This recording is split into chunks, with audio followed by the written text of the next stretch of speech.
ದೇವರ ನಾಮಕ್ಕೆ ಸ್ತೋತ್ರ ಉಂಟಾಗಲಿ. ಹಲ್ಲೆಲೂಯಾ.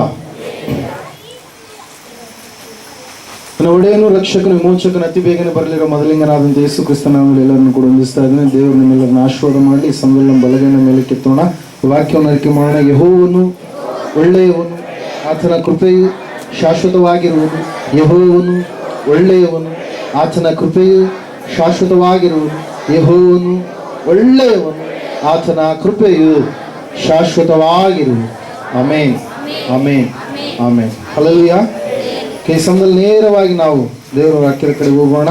ಅಪ್ಪವರು ಅನೇಕ ಸಂಗತಿಗಳನ್ನು ಈ ಸಮಯದಲ್ಲಿ ನಮ್ಮ ಸಂಗಡ ಹಂಚಿಕೊಂಡ್ರು. ಪ್ರಿಯರೇ, ದೇವರನ್ನು ನಾವು ಯಾವ ರೀತಿಯಾಗಿ ಆರಾಧಿಸಬೇಕೆನ್ನುವಂಥ ಒಂದು ಸಂಗತಿಗಳನ್ನು, ದೇವರ ವಾಕ್ಯಗಳನ್ನು ನಾವು ಮರೆಯಲಾರದೆ ಇರಬೇಕೆನ್ನುವಂಥ ಸಂಗತಿಗಳನ್ನು, ದೇವರ ಒಂದು ವಿಷಯದಲ್ಲಿ, ಭಕ್ತಿಯ ವಿಷಯದಲ್ಲಿ ನಾವು ಯಾವ ರೀತಿಯಾಗಿ ಜೀವಿಸಬೇಕೆನ್ನುವಂಥ ಸಂಗತಿಗಳನ್ನು ಕೂಡ ಹೇಳಿದರು. ಪ್ರಿಯರೇ, ಹಲ್ಲೆಲೂಯಾ.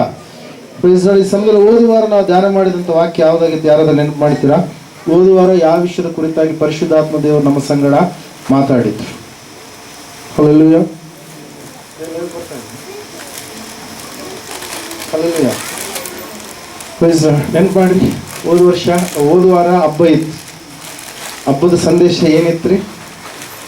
ನಾವು ಹಬ್ಬದ ಸಂದೇಶವನ್ನು ನಾವು ಕೇಳಿದಂಥವರಾಗಿದ್ದೇವೆ. ಪುನರುತ್ಥಾನದ ಹಬ್ಬ ಅದು ಜಯದ ಹಬ್ಬವಾಗಿ ಇತ್ತು ಎಂಬುದಾಗಿ, ಸಾಕ್ಷಿಯ ಹಬ್ಬವಾಗಿ ಇತ್ತು ಎಂಬುದಾಗಿ, ಅನೇಕರಿಗೆ ಆದರಣೆಯನ್ನು ತರುವಂಥ ಹಬ್ಬವಾಗಿ ಇತ್ತು ಎಂಬುದಾಗಿ. ಸಮಾಧಿಯ ಮೇಲೆ ಯೇಸು ಜಯವನ್ನ ಪಡೆದರು, ಮರಣದ ಮೇಲೆ ಯೇಸು ಜಯವನ್ನ ಪಡೆದರು. ಆತನು ಅನೇಕವಾಗಿರ್ತಕ್ಕಂಥ ಸಂದಿಗ್ಧ ಪರಿಸ್ಥಿತಿಗಳ ಮೇಲೆ ಆತನು ಜಯವನ್ನ ತೆಗೆದುಕೊಂಡು ಬಂದರು ಎನ್ನುವಂಥ ಸಂದೇಶವನ್ನು ನಾವು ಓದುವಾರ ಕೇಳಿದಂಥವರಾಗಿದ್ದೇವೆ. ಮರಣವೇ ನಿನ್ನ ಜಯವಿಲ್ಲಿ, ಮರಣವೇ ನಿನ್ನ ವಿಷಯದ ಕೊಂಡಿಯಲ್ಲಿ ಎನ್ನುವಂಥ ಅನೇಕ ವಿಷಯಗಳನ್ನು, ಸಂಗತಿಗಳನ್ನು ನಾವು ಓದುವಾರ ಧ್ಯಾನ ಮಾಡಿದಂಥವರಾಗಿದ್ದೇವೆ. ಈ ಸಮಯದಲ್ಲಿ ಒಂದು ವಿಶೇಷವಾದಂಥ ವಿನೂತನವಾದಂಥ ಸಂದೇಶವನ್ನ ನಾವು ಧ್ಯಾನ ಮಾಡಲಿಕ್ಕೆ ಹೋಗೋಣ. ನಾನು ನೀನು ಆರಾಧನೆ ಮಾಡುವಂಥ ದೇವರು, ಆತನು ತನ್ನ ಗೌರವವನ್ನ ಕಾಪಾಡಿಕೊಳ್ಳುವಂತ ದೇವರಾಗಿದ್ದಾನೆ ಎಂಬುದಾಗಿ. ಹಲ್ಲೆಲೂಯಾ. ದೇವರ ವಾಕ್ಯ ಹೇಳ್ತಾ ಇದೆ, ಸತ್ಯವೇದ ಹೇಳ್ತಾ ಇದೆ, ದೇವರಿಗೆ ತನ್ನದೇ ಆಗಿರುವಂತ ಗೌರವ ಇದೆ. The god is a god of jealous ಎಂಬುದಾಗಿ ನಾವು ಇಂಗ್ಲಿಷ್ ಅಲ್ಲಿ ನೋಡ್ತೀವಿ. ಪ್ರಿಯರೇ, ಆತನು ತನಗೆ ಸಲ್ಲತಕ್ಕ ಗೌರವವನ್ನ ಇತರರಿಗೆ ಸಲ್ಲಗೊಡಿಸದಂತ ದೇವರಾಗಿದ್ದಾನೆ. ದೇವರಿಗೆ ಕೊಡುವಂತ, ನಾವು ಮಾಡುವಂತ ಒಂದು ಭಕ್ತಿ ಆಗಿರ್ಬೋದು, ದೇವರಿಗೆ ನಾವು ಸಲ್ಲಿಸುವಂತ ಒಂದು ಗೌರವ ಆಗಿರ್ಬೋದು, ದೇವರಿಗೆ ನಾವು ನಡೆಯುವಂತ ಒಂದು ಭಕ್ತಿಯ ನಡತೆ ಆಗಿರ್ಬೋದು, ಅದು ಸರಿಯಾದ ಕ್ರಮದಲ್ಲಿ ಇರಬೇಕಂತೇಳಿ ದೇವರು ಇಷ್ಟಪಡುವಂತ ದೇವರಾಗಿದ್ದಾನೆ. ಅದಕ್ಕಾಗಿ ನಾವು ನೋಡ್ತಾ ಇದ್ದೇವೆ, ವಿಮೋಚನಾ ಕಾಂಡ ಪುಸ್ತಕ 20ನೇ ಅಧ್ಯಾಯ 5ನೇ ವಚನದಲ್ಲಿ ಸತ್ಯವೇದ ಈ ರೀತಿಯಾಗಿ ಹೇಳ್ತಾ ಇದೆ. ದೇವರ ವಾಕ್ಯದಲ್ಲಿ ನಾವು ನೋಡ್ತಾ ಇದ್ದೇವೆ, ನಿನ್ನ ದೇವರಾದ ಯೆಹೋವನೆಂಬ ನಾನು ನನಗೆ ಸಲ್ಲತಕ್ಕ ಗೌರವವನ್ನ ಮತ್ತೊಬ್ಬನಿಗೆ ಸಲ್ಲಗೊಡಿಸುವವನಾದದರಿಂದ ನನ್ನನ್ನ ದ್ವೇಷಿಸುವವರ ವಿಷಯದಲ್ಲಿ ತಂದೆಗಳ ದೋಷ ಫಲವನ್ನ ಮಕ್ಕಳ ಮೇಲೆ 3-4 ತಲೆಗಳವರೆಗೆ ಬರಮಾಡುವವನಾಗಿಯೂ ನನ್ನನ್ನ ಪ್ರೀತಿಸಿ ನನ್ನ ಆಜ್ಞೆಗಳನ್ನ ಕೈಕೊಳ್ಳುವವರಿಗೂ 1000 ತಲೆಗಳವರೆಗೆ ದಯ ತೋರಿಸುವವನಾಗಿಯೂ ಇದ್ದೇನೆ ಎಂಬುದಾಗಿ. ಹಲ್ಲೆಲೂಯಾ. ದೇವರ ವಾಕ್ಯದಲ್ಲಿ ಈ ಒಂದು ವಚನ ಮಾತ್ರವಲ್ಲದೆ, ಧರ್ಮೋಪದೇಶ ಕಾಂಡ ಪುಸ್ತಕ 5ನೇ ಅಧ್ಯಾಯ 9ನೇ ವಚನದಲ್ಲಿ, 6ನೇ ಅಧ್ಯಾಯ 15ನೇ ವಚನದಲ್ಲಿ, ನಹೂಮನ ಪ್ರವಾದನೆ ಗ್ರಂಥ 1ನೇ ಅಧ್ಯಾಯ 2ನೇ ವಚನದಲ್ಲಿ, ಯೆಹೋಶುವನ ಪುಸ್ತಕ 24ನೇ ಅಧ್ಯಾಯದಲ್ಲಿ 19ನೇ ವಚನದಲ್ಲಿ ಕೂಡ ದೇವರು ಇದೇ ಮಾತನ್ನು ಹೇಳ್ತಾ ಇದ್ದಾರೆ. ನಾನು ನನ್ನ ಗೌರವವನ್ನ ಕಾಪಾಡಿಕೊಳ್ಳುವಂತ ದೇವರಾಗಿದ್ದೇನೆ. ನನಗೆ ಸಲ್ಲತಕ್ಕ ಗೌರವವನ್ನ ನಾನು ಇತರರಿಗೆ ಸಲ್ಲಗೊಡಿಸದಂತ ದೇವರಾಗಿದ್ದೇನೆ. ನೀವು ನನಗೆ ಪರಿಪೂರ್ಣವಾಗಿ ವಿಧೇಯತೆಯುಳ್ಳವರಾಗಿ, ಪರಿಪೂರ್ಣವಾಗಿ ನನ್ನ ಮಾತನ್ನ ಕೇಳುವವರಾಗಿ, ಪರಿಪೂರ್ಣವಾಗಿ ನಾನು ಹೇಳಿದಂತ ಆಜ್ಞೆಯಲ್ಲಿ ನೀವು ನಡೆಯುವವರೇ ಆದರೆ ನಾನು ನಿಮ್ಮನ್ನ ಪ್ರೀತಿಸುತ್ತೇನೆ. ನಾನು ನಿಮ್ಮನ್ನ ಅನೇಕ 1000 ವರ್ಷಗಳವರೆಗೆ ನಾನು ನಿಮ್ಮ ಮೇಲೆ, 1000 ತಲೆಗಳವರೆಗೆ ನಾನು ನಿಮ್ಮ ಮೇಲೆ ದಯೆಯನ್ನು ತೋರಿಸುವವನು ಆಗಿದ್ದೇನೆ ಎಂಬುದಾಗಿ. ಪ್ರಿಯರೇ, ಅದಕ್ಕಾಗಿ ನಾವು ನೋಡ್ತಾ ಇದ್ದೇವೆ, ನಮ್ಮ ದೇವರು ಆತನು ಸಂಪೂರ್ಣವಾಗಿ ತನ್ನ ಗೌರವವನ್ನು ಕಾಪಾಡಿಕೊಳ್ಳುವಂತ ದೇವರಾಗಿದ್ದಾನೆ. ತನಗೆ ಮೆಚ್ಚುಗೆಯಾಗಿ ನಡೆಯುವಂತವರನ್ನ ನೋಡುವಂತ ದೇವರಾಗಿದ್ದಾನೆ. ಯಥಾರ್ಥವಂತರಾಗಿ ಆತನನ್ನು ದೃಷ್ಟಿಸುವಂತವರನ್ನ ಆತನು ಕಾಯುವಂತ ದೇವರಾಗಿದ್ದಾನೆ, ಕಾಪಾಡುವಂತ ದೇವರಾಗಿದ್ದಾನೆ. ಪ್ರಿಯರೇ, ಅದಕ್ಕಾಗಿ ಇವತ್ತಿನ ದಿವಸ ನಾವು ನೋಡ್ಲಿಕ್ಕೆ ಹೋಗ್ತಾ ಇದ್ದೇವೆ, ದೇವರ ಗೌರವವನ್ನ ಕಾಪಾಡಿದಂತ ಭಕ್ತರು ಯಾರಿದ್ದಾರೆ ಎಂಬುದಾಗಿ. ಹಲ್ಲೆಲೂಯಾ. ಆ ಭಕ್ತರೋಪಾದಿಯಲ್ಲಿ ಇವತ್ತಿನ ದಿವಸ ನಾನು ನೀನು ಜೀವಿಸುವಾಗ ಖಂಡಿತವಾಗಿ ದೇವರ ಆಶೀರ್ವಾದಕ್ಕೆ ನಾವು ಪಾತ್ರರಾಗೋದಕ್ಕೆ ಸಾಧ್ಯ ಆಗುತ್ತೆ ಪ್ರಿಯರೇ. ನಿಮ್ಮ ಸತ್ಯವೇದ ಪುಸ್ತಕದಲ್ಲಿ, ಹಳೆಯ ಒಡಂಬಡಿಕೆಗಳಲ್ಲಿ ಇರ್ತಕ್ಕಂಥ ಪುಸ್ತಕಗಳಲ್ಲಿ ಅರಣ್ಯಕಾಂಡ ಎನ್ನುವಂಥ ಪುಸ್ತಕವನ್ನ 25ನೇ ಅಧ್ಯಾಯವನ್ನು ನೀವು ತೆಗೆದಿಟ್ಟುಕೊಂಡಿದ್ದೆ ಆದ್ರೆ ಅಲ್ಲಿ ಒಬ್ಬ ವ್ಯಕ್ತಿಯ ಕುರಿತಾಗಿ ದೇವರು ಸಾಕ್ಷಿ ಕೊಡ್ತಾ ಇದ್ದಾರೆ. ಅರಣ್ಯಕಾಂಡ ಪುಸ್ತಕ 25ನೇ ಅಧ್ಯಾಯ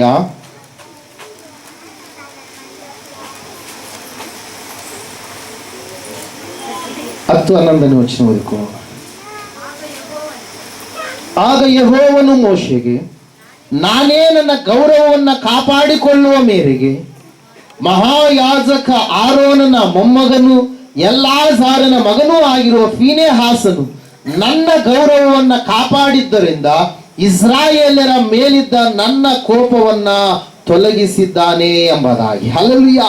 ಹೀಗಿರುವುದರಿಂದ ನಾನು ನನ್ನ ಗೌರವವನ್ನು ಕಾಪಾಡಿಕೊಳ್ಳುವುದಕ್ಕಾಗಿ ಇಸ್ರಾಯೇಲರನ್ನು ನಿರ್ಮೂಲ ಮಾಡಬೇಕಾದ ಅಗತ್ಯವಿಲ್ಲ ಎಂಬುದಾಗಿ. ಇಲ್ಲ ನಾವು ನೋಡ್ತಾ ಇದ್ದೇವೆ ಒಂದು ಸನ್ನಿವೇಶ, ಒಂದು ಸಂದರ್ಭ ಏನಾಗಿದೆ ಅಂತಂದ್ರೆ, ಮಿದ್ಯಾನ ಸ್ತ್ರೀಯರು ಇಸ್ರಾಯೇಲರನ್ನ ಮರಳುಗೊಳಿಸಿ ದೇವರ ಭಯಭಕ್ತಿಯಿಂದ ಅವರನ್ನ ತಪ್ಪಿಸ್ತಾ ಇದ್ದಾರೆ. ದೇವರನ್ನ ಆರಾಧಿಸುವಂತ ಒಂದು ವಿಷಯದಲ್ಲಿ ಅವರನ್ನ ಸಂಪೂರ್ಣವಾಗಿ ಮರಳುಗೊಳಿಸ್ತಾ ಇದ್ದಾರೆ. ಭಕ್ತಿಯ ವಿಷಯದಲ್ಲಿ ಸಂಪೂರ್ಣವಾಗಿ ದೇವರಿಗೆ ಮೆಚ್ಚುಗೆಯಾದ ರೀತಿಯಲ್ಲಿ ದೇವರು ಆರಿಸಿಕೊಂಡಂತ ಜನಾಂಗವಾಗಿರ್ತಕ್ಕಂಥ ಇಸ್ರಾಯೇಲರು ಹೋಗ್ತಾ ಇರಬೇಕಾದ್ರೆ ಮಿದ್ಯಾನ್ಯ ಸ್ತ್ರೀಯರು ಅವರನ್ನ ಮರಳುಗೊಳಿಸಿ ದೇವರನ್ನ ಆರಾಧಿಸದ ಹಾಗೆ ದೇವದ್ರೋಹಿಗಳಾಗಿ ಅವರನ್ನ ಪ್ರೇರೇಪಿಸ್ತಾ ಇದ್ದಾರೆ ಪ್ರಿಯರೇ. ಅದಕ್ಕಾಗಿ ನಾವು ನೋಡ್ತಾ ಇದ್ದೇವೆ ಆ ಸಮಯದಲ್ಲಿ ದೇವರ ಉಗ್ರ ಕೋಪ ಎನ್ನುವಂಥದ್ದು ಆತನ ಮಕ್ಕಳಾಗಿ ನಡೆಯುವಂತ ಇಸ್ರಾಯೇಲ್ಯರ ಮೇಲೆ ಬರ್ತಾ ಇದೆ. ಕಾರಣ ಏನಂತಂದ್ರೆ ಅವರು ದೇವರ ಗೌರವವನ್ನ ಏನ್ ಮಾಡ್ತಾ ಇದ್ದಾರೆ, ಕೆಡಿಸ್ತಾ ಇದ್ದಾರೆ. ದೇವರಿಗೆ ವಿರೋಧವಾದಂತ ಕಾರ್ಯಗಳನ್ನ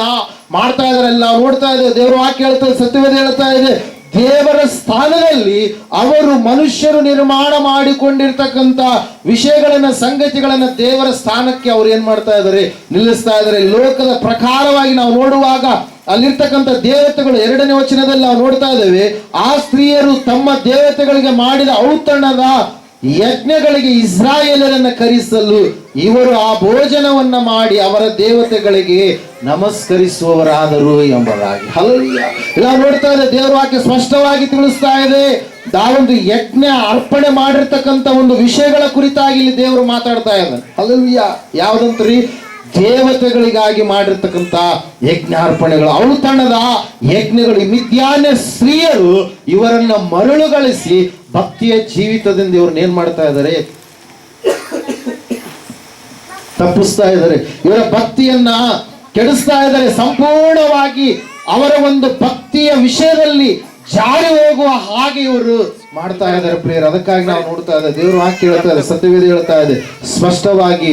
ಇವತ್ತಿನ ಸಮಯದಲ್ಲಿ ಆ ಒಂದು ಕಾರ್ಯ ಅವರು ಮಾಡಿದ ಕಾರಣಕ್ಕಾಗಿ ಅವ್ರು ಏನಾಗ್ತಾ ಇದ್ದಾರೆ, ದೇವರ ಕೋಪಕ್ಕೆ ಗುರಿ ಆಗ್ತಾ ಇದ್ದಾರೆ. ದೇವರ ಕೋಪ ಆ ಎಲ್ಲಾ ಇಸ್ರಾಯೇಲ್ಯರ ಮೇಲೆ ಬಂತು ಪ್ರಿಯರೇ. ಯಾರ ಮೇಲೆ ಬಂತಂತ್ರಿ?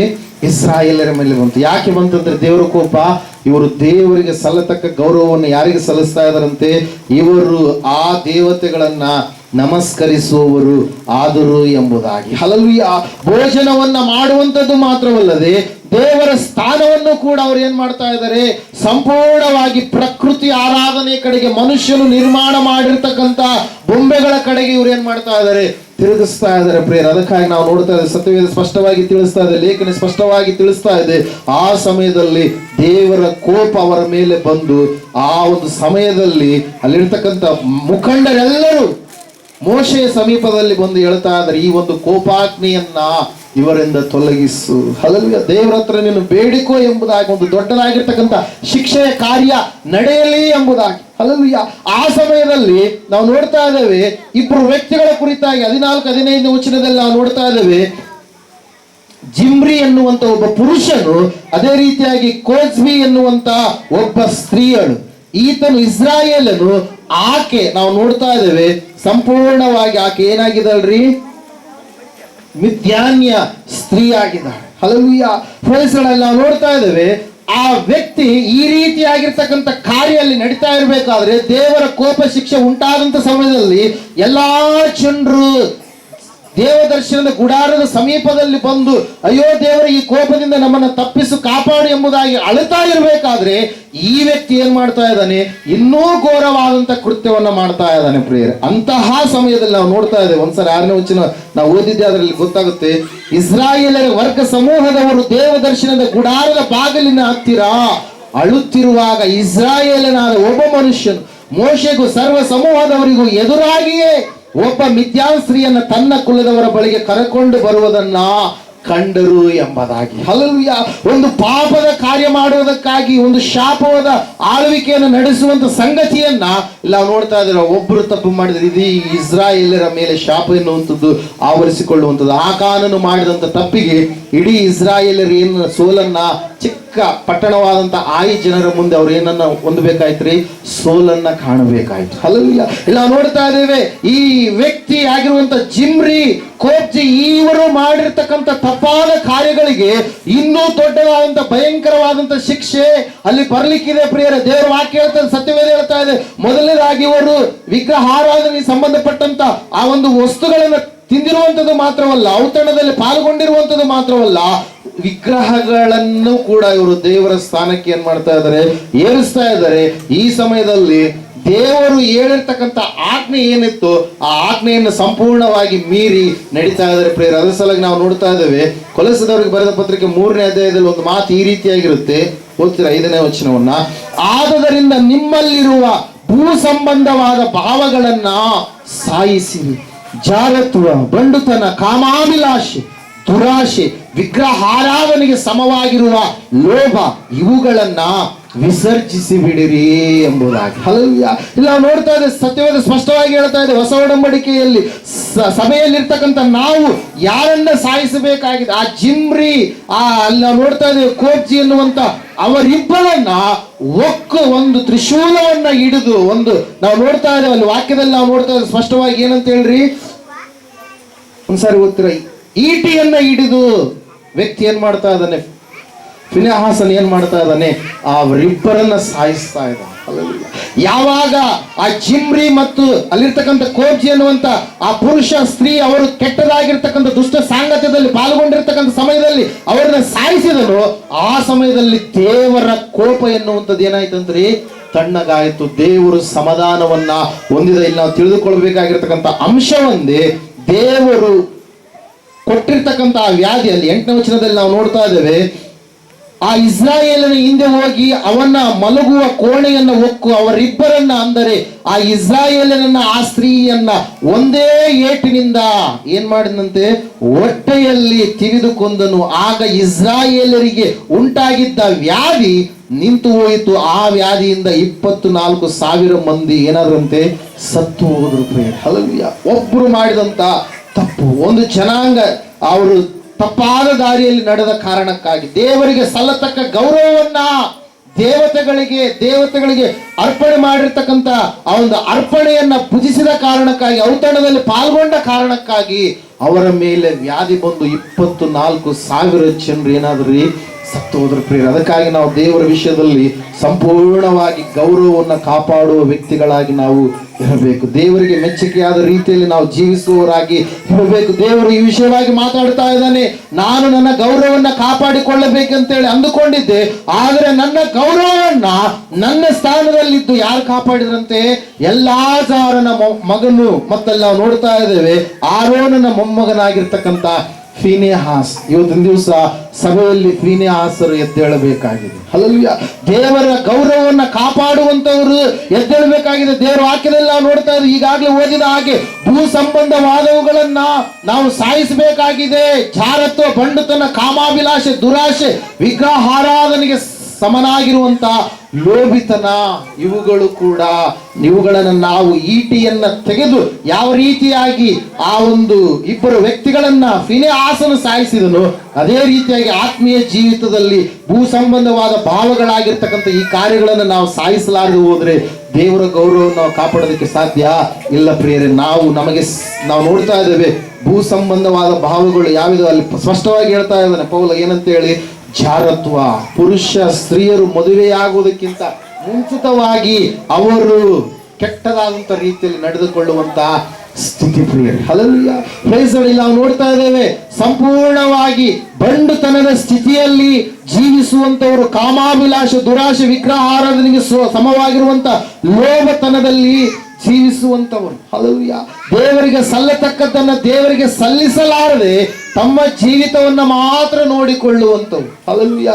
ನಾವು ನೋಡ್ತಾ ಇದ್ದೇವೆ, ದೇವರ ವಾಕ್ಯ ಹೇಳ್ತಾ, ಸತ್ಯವೇದ ಹೇಳ್ತಾ ಇದೆ, ಈ ಫಿನೆಹಾಸನಾದರೂ ದೇವರ ಗೌರವವನ್ನು ಕಾಪಾಡುವುದರಲ್ಲಿ ಮುಂಚೂಣಿಯಲ್ಲಿರ್ತಕ್ಕಂಥ ವ್ಯಕ್ತಿಯಾಗಿದೆ. ಇವತ್ತು ನಾನು ನೀನು ಏನಾಗಿದ್ದೇವೆ, ನನ್ನ ಜೀವಿತ ಏನಾಗಿದೆ, ಈ ಶರೀರ ಭಾವ ಸಂಬಂಧಗಳನ್ನ, ಭೂ ಸಂಬಂಧವಾದವುಗಳನ್ನ ನಾವು ಸಾಯಿಸಲಾರದೆ ಇದ್ರೆ ದೇವರ ಕೋಪ ಎನ್ನುವಂಥದ್ದಲ್ಲಿ ಮುಂದೆ ವಚನಗಳಲ್ಲಿ ನಾವು ನೋಡ್ತಾ ಇದ್ದೇವೆ. 6ನೇ ವಚನ 3ನೇ ಅಧ್ಯಾಯ ಕೊಲೊಸ್ಸದವರಿಗೆ ಬರೆದ ಪತ್ರಿಕೆಯಲ್ಲಿ, ಇವುಗಳ ನಿಮಿತ್ತ ದೇವರ ಕೋಪವು ಏನಾಗುತ್ತಂತೆ, ಉಂಟಾಗುತ್ತೆ. ಅಲ್ಲಿ ಇಸ್ರಾಯೇಲರಲ್ಲಿ ದೇವರ ಕೋಪ, ಅವರು ದೇವರಿಗೆ ಸಲ್ಲತಕ್ಕ ಗೌರವವನ್ನು ಸಲ್ಲಿಸಲಾರದೆ ಹೋದ್ರಿಂದ ಅವರಿಗೆ ದೇವರ ಕೋಪ ಉಂಟಾದಂತೆ ಈ ಒಂದು ದೇವರ ಹೊಸ ಒಡಂಬಡಿಕೆಯಲ್ಲಿರ್ತಕ್ಕಂಥ ನಮ್ಮ ಮೇಲೆ ಕೂಡ ದೇವರ ಕೋಪ ಎನ್ನುವಂಥದ್ದು ಉಂಟಾಗಬೇಕಾದ್ರೆ ಈ ಜಾರತ್ವ, ಬಂಡುತನ, ಕಾಮಾಭಿಲಾಷೆ, ಲೋಭಿತನ, ದುರಾಶೆ ಎನ್ನುವಂಥದ್ದು ಕೂಡ ಕಾರಣವಾಗುತ್ತೆ ಪ್ರಿಯರೇ. ಅದಕ್ಕಾಗಿ ಇವುಗಳನ್ನು ಸಂಪೂರ್ಣವಾಗಿ ನಾವು ಸಾಯಿಸುವವರಾಗಬೇಕು. ದೇವರ ವಾಕ್ಯದಲ್ಲಿ ನಾವು ನೋಡ್ತಾ ಇದ್ದೇವೆ, ಈ ರೀತಿಯಾಗಿ ನಾವು ಇರುವಾಗ ದೇವರು ಫೀನೆಹಾಸನನ್ನ ಗೌರವಿಸಿದ ಹಾಗೆ, ಹಲ್ಲೆಲೂಯಾ, ಫೀನೆಹಾಸನನ್ನ ಕರೆದ ಹಾಗೆ ನಾವು ನೋಡ್ತಾ ಇದ್ದೇವೆ. ಓದ್ತೀರಾ 13ನೇ ವಚನ 25ನೇ ಅಧ್ಯಾಯ ಅರಣ್ಯಕಾಂಡ ಪುಸ್ತಕ.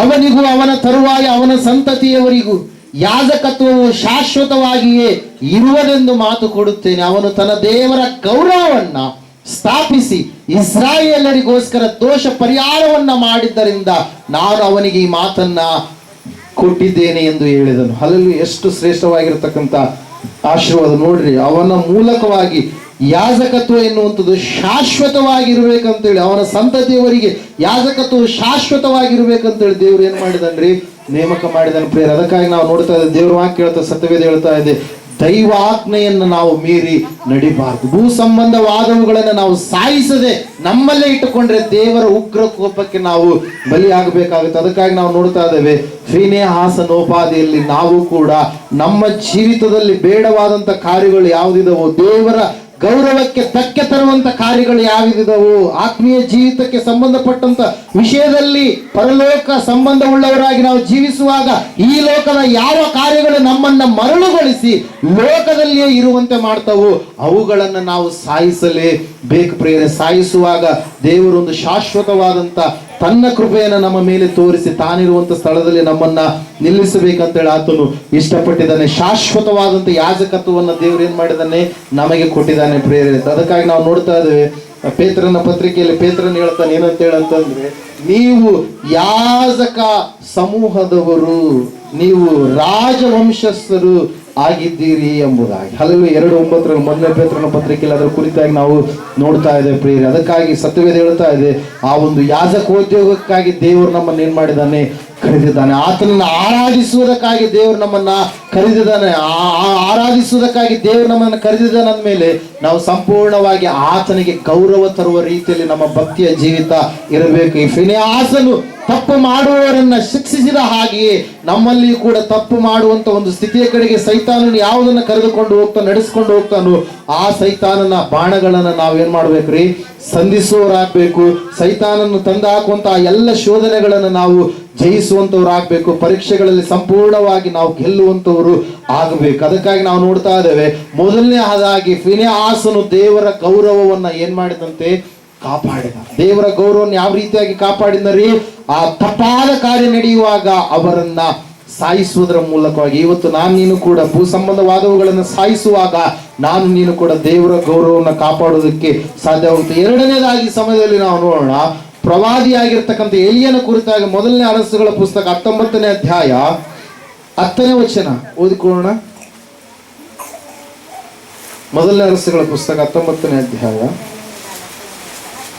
10ನೇ ವಚನ.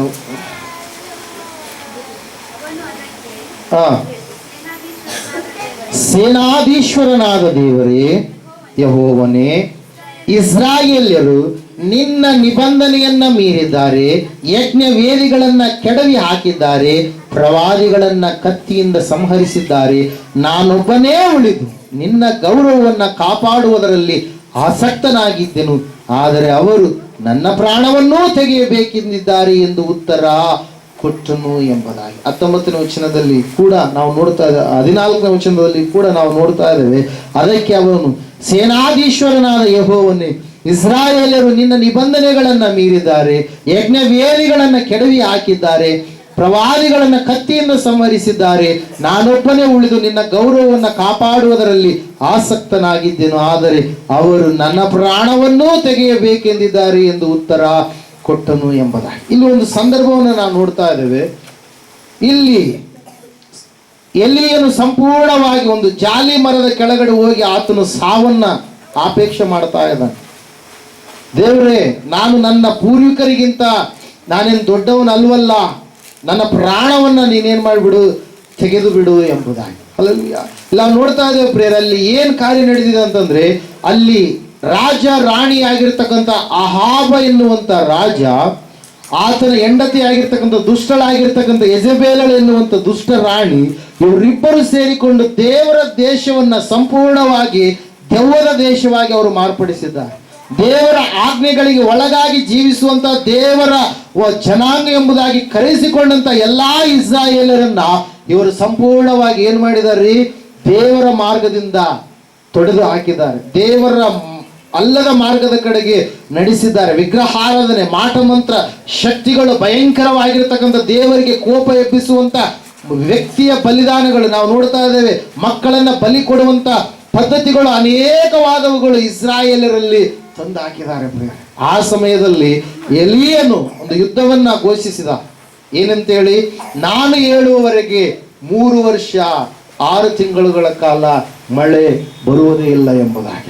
ನಾನು ಸೂಚಿಸದೆ ಮಳೆ ಬರೋದಕ್ಕೆ ಸಾಧ್ಯ ಇಲ್ಲ ಎಂಬುದಾಗಿ. ಆ ಸಮಯದಲ್ಲಿ 3 ವರ್ಷ 6 ತಿಂಗಳುಗಳ ಕಾಲ ಆಕಾಶ ಎನ್ನುವಂಥದ್ದು ತಾಮ್ರದೋಪಾದಿಯಲ್ಲಿ ಆಗ್ಬಿಡ್ತು ಪ್ರಿಯರೇ. ಅಂತಹ ಸಮಯದಲ್ಲಿ 18ನೇ ಅಧ್ಯಾಯದಲ್ಲಿ ಯೆಹೋವನೇ ದೇವರು ಎಂಬುದಾಗಿ ಕಾರ್ಮೆಲ್ ಎನ್ನುವಂತ ಬೆಟ್ಟದಲ್ಲಿ ಆಕಾಶದಿಂದ ಅಗ್ನಿಯನ್ನ ಸುರಿಯ ಮಾಡಿದಂತ ಸಮಯದಲ್ಲಿ ಅಲ್ಲಿರ್ತಕ್ಕಂಥ ಬಾಳನ ಭಕ್ತರನ್ನ ಅವನು ಹತಿಸಿ, ಅಲ್ಲಿರ್ತಕ್ಕಂಥ ಇಸ್ರಾಯೇಲರು ಕೂಡ ಹತಿಸಿದಂತ ಸಮಯದಲ್ಲಿ ನಾವು ನೋಡ್ತಾ ಇದ್ದೇವೆ.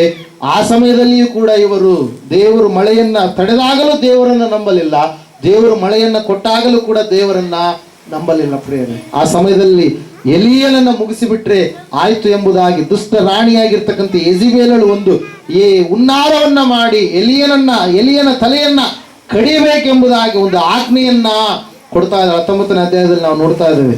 1ನೇ ವಚನ, ಎಲೀಯನು ಎಲ್ಲಾ ಪ್ರವಾದಿಗಳನ್ನ ಕತ್ತಿಯಿಂದ ಸಂಹರಿಸಿದ್ದನ್ನ, ಅವನು ಮಾಡಿದ ಬೇರೆ ಎಲ್ಲಾ ಕಾರ್ಯಗಳನ್ನ ಅಹಾಬನು ಯೆಜೆಬೇಲಳಿಗೆ ತಿಳಿಸಿದಾಗ ಆಕೆ ಎಲೀಯನ ಬಳಿಗೆ ದೂತರನ್ನ ಕಳುಹಿಸಿ ಅವನಿಗೆ, ನೀನು ಪ್ರವಾದಿಗಳ ಪ್ರಾಣವನ್ನ ತೆಗೆದಂತೆ ನಾಳೆ ಇಷ್ಟು ಹೊತ್ತಿಗೆ ನಾನು ನಿನ್ನ ಪ್ರಾಣವನ್ನ ತೆಗೆಯದೆ ಹೋದರೆ ದೇವತೆಗಳು ನನಗೆ ಬೇಕಾದದ್ದನ್ನ ಮಾಡಲಿ ಎಂದು ಹೇಳಿ ಕಳುಹಿಸಿದಳು ಎಂಬುದಾಗಿ. ಹಲ್ಲೆಲೂಯಾ. ಸಂಪೂರ್ಣವಾಗಿ ದೇವರ ಪ್ರಾರ್ಥನೆಯಲ್ಲಿ, ದೇವರ ಪ್ರವಾದನೆಗಳನ್ನು ತಿಳಿಸುವುದರಲ್ಲಿ, ದೇವರ ಗೌರವವನ್ನು ಕಾಪಾಡುವುದರಲ್ಲಿ ನಿರತನಾಗಿದ್ದಾನೆ ಪ್ರಿಯರು. ಯಾರು?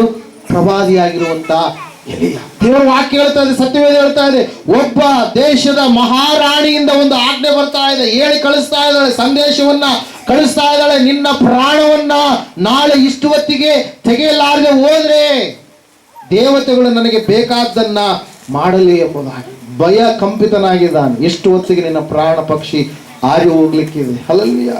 Price the Lord. ನಾವು ನೋಡ್ತಾ ಇದ್ದೇವೆ ಪ್ರಿಯರೇ, ಸತ್ಯವೇದ ಹೇಳ್ತಾ ಇದೆ, ಆ ಸಮಯದಲ್ಲಿ ಎಲೀಯನು ತಾನೊಬ್ಬನೇ ಅರಣ್ಯದೊಳಕ್ಕೆ ಹೋಗಿ 1 ದಿವಸದಷ್ಟು ಪ್ರಯಾಣ ಮಾಡಿ ದೂರ ಹೋಗಿ ಜಾಲಿಗಿಡದ ಕೆಳಗೆ ಕೂತುಕೊಂಡು ಮರಣವನ್ನ ಅಪೇಕ್ಷೆ ಪಡ್ತಾ ಇದ್ದಾನೆ.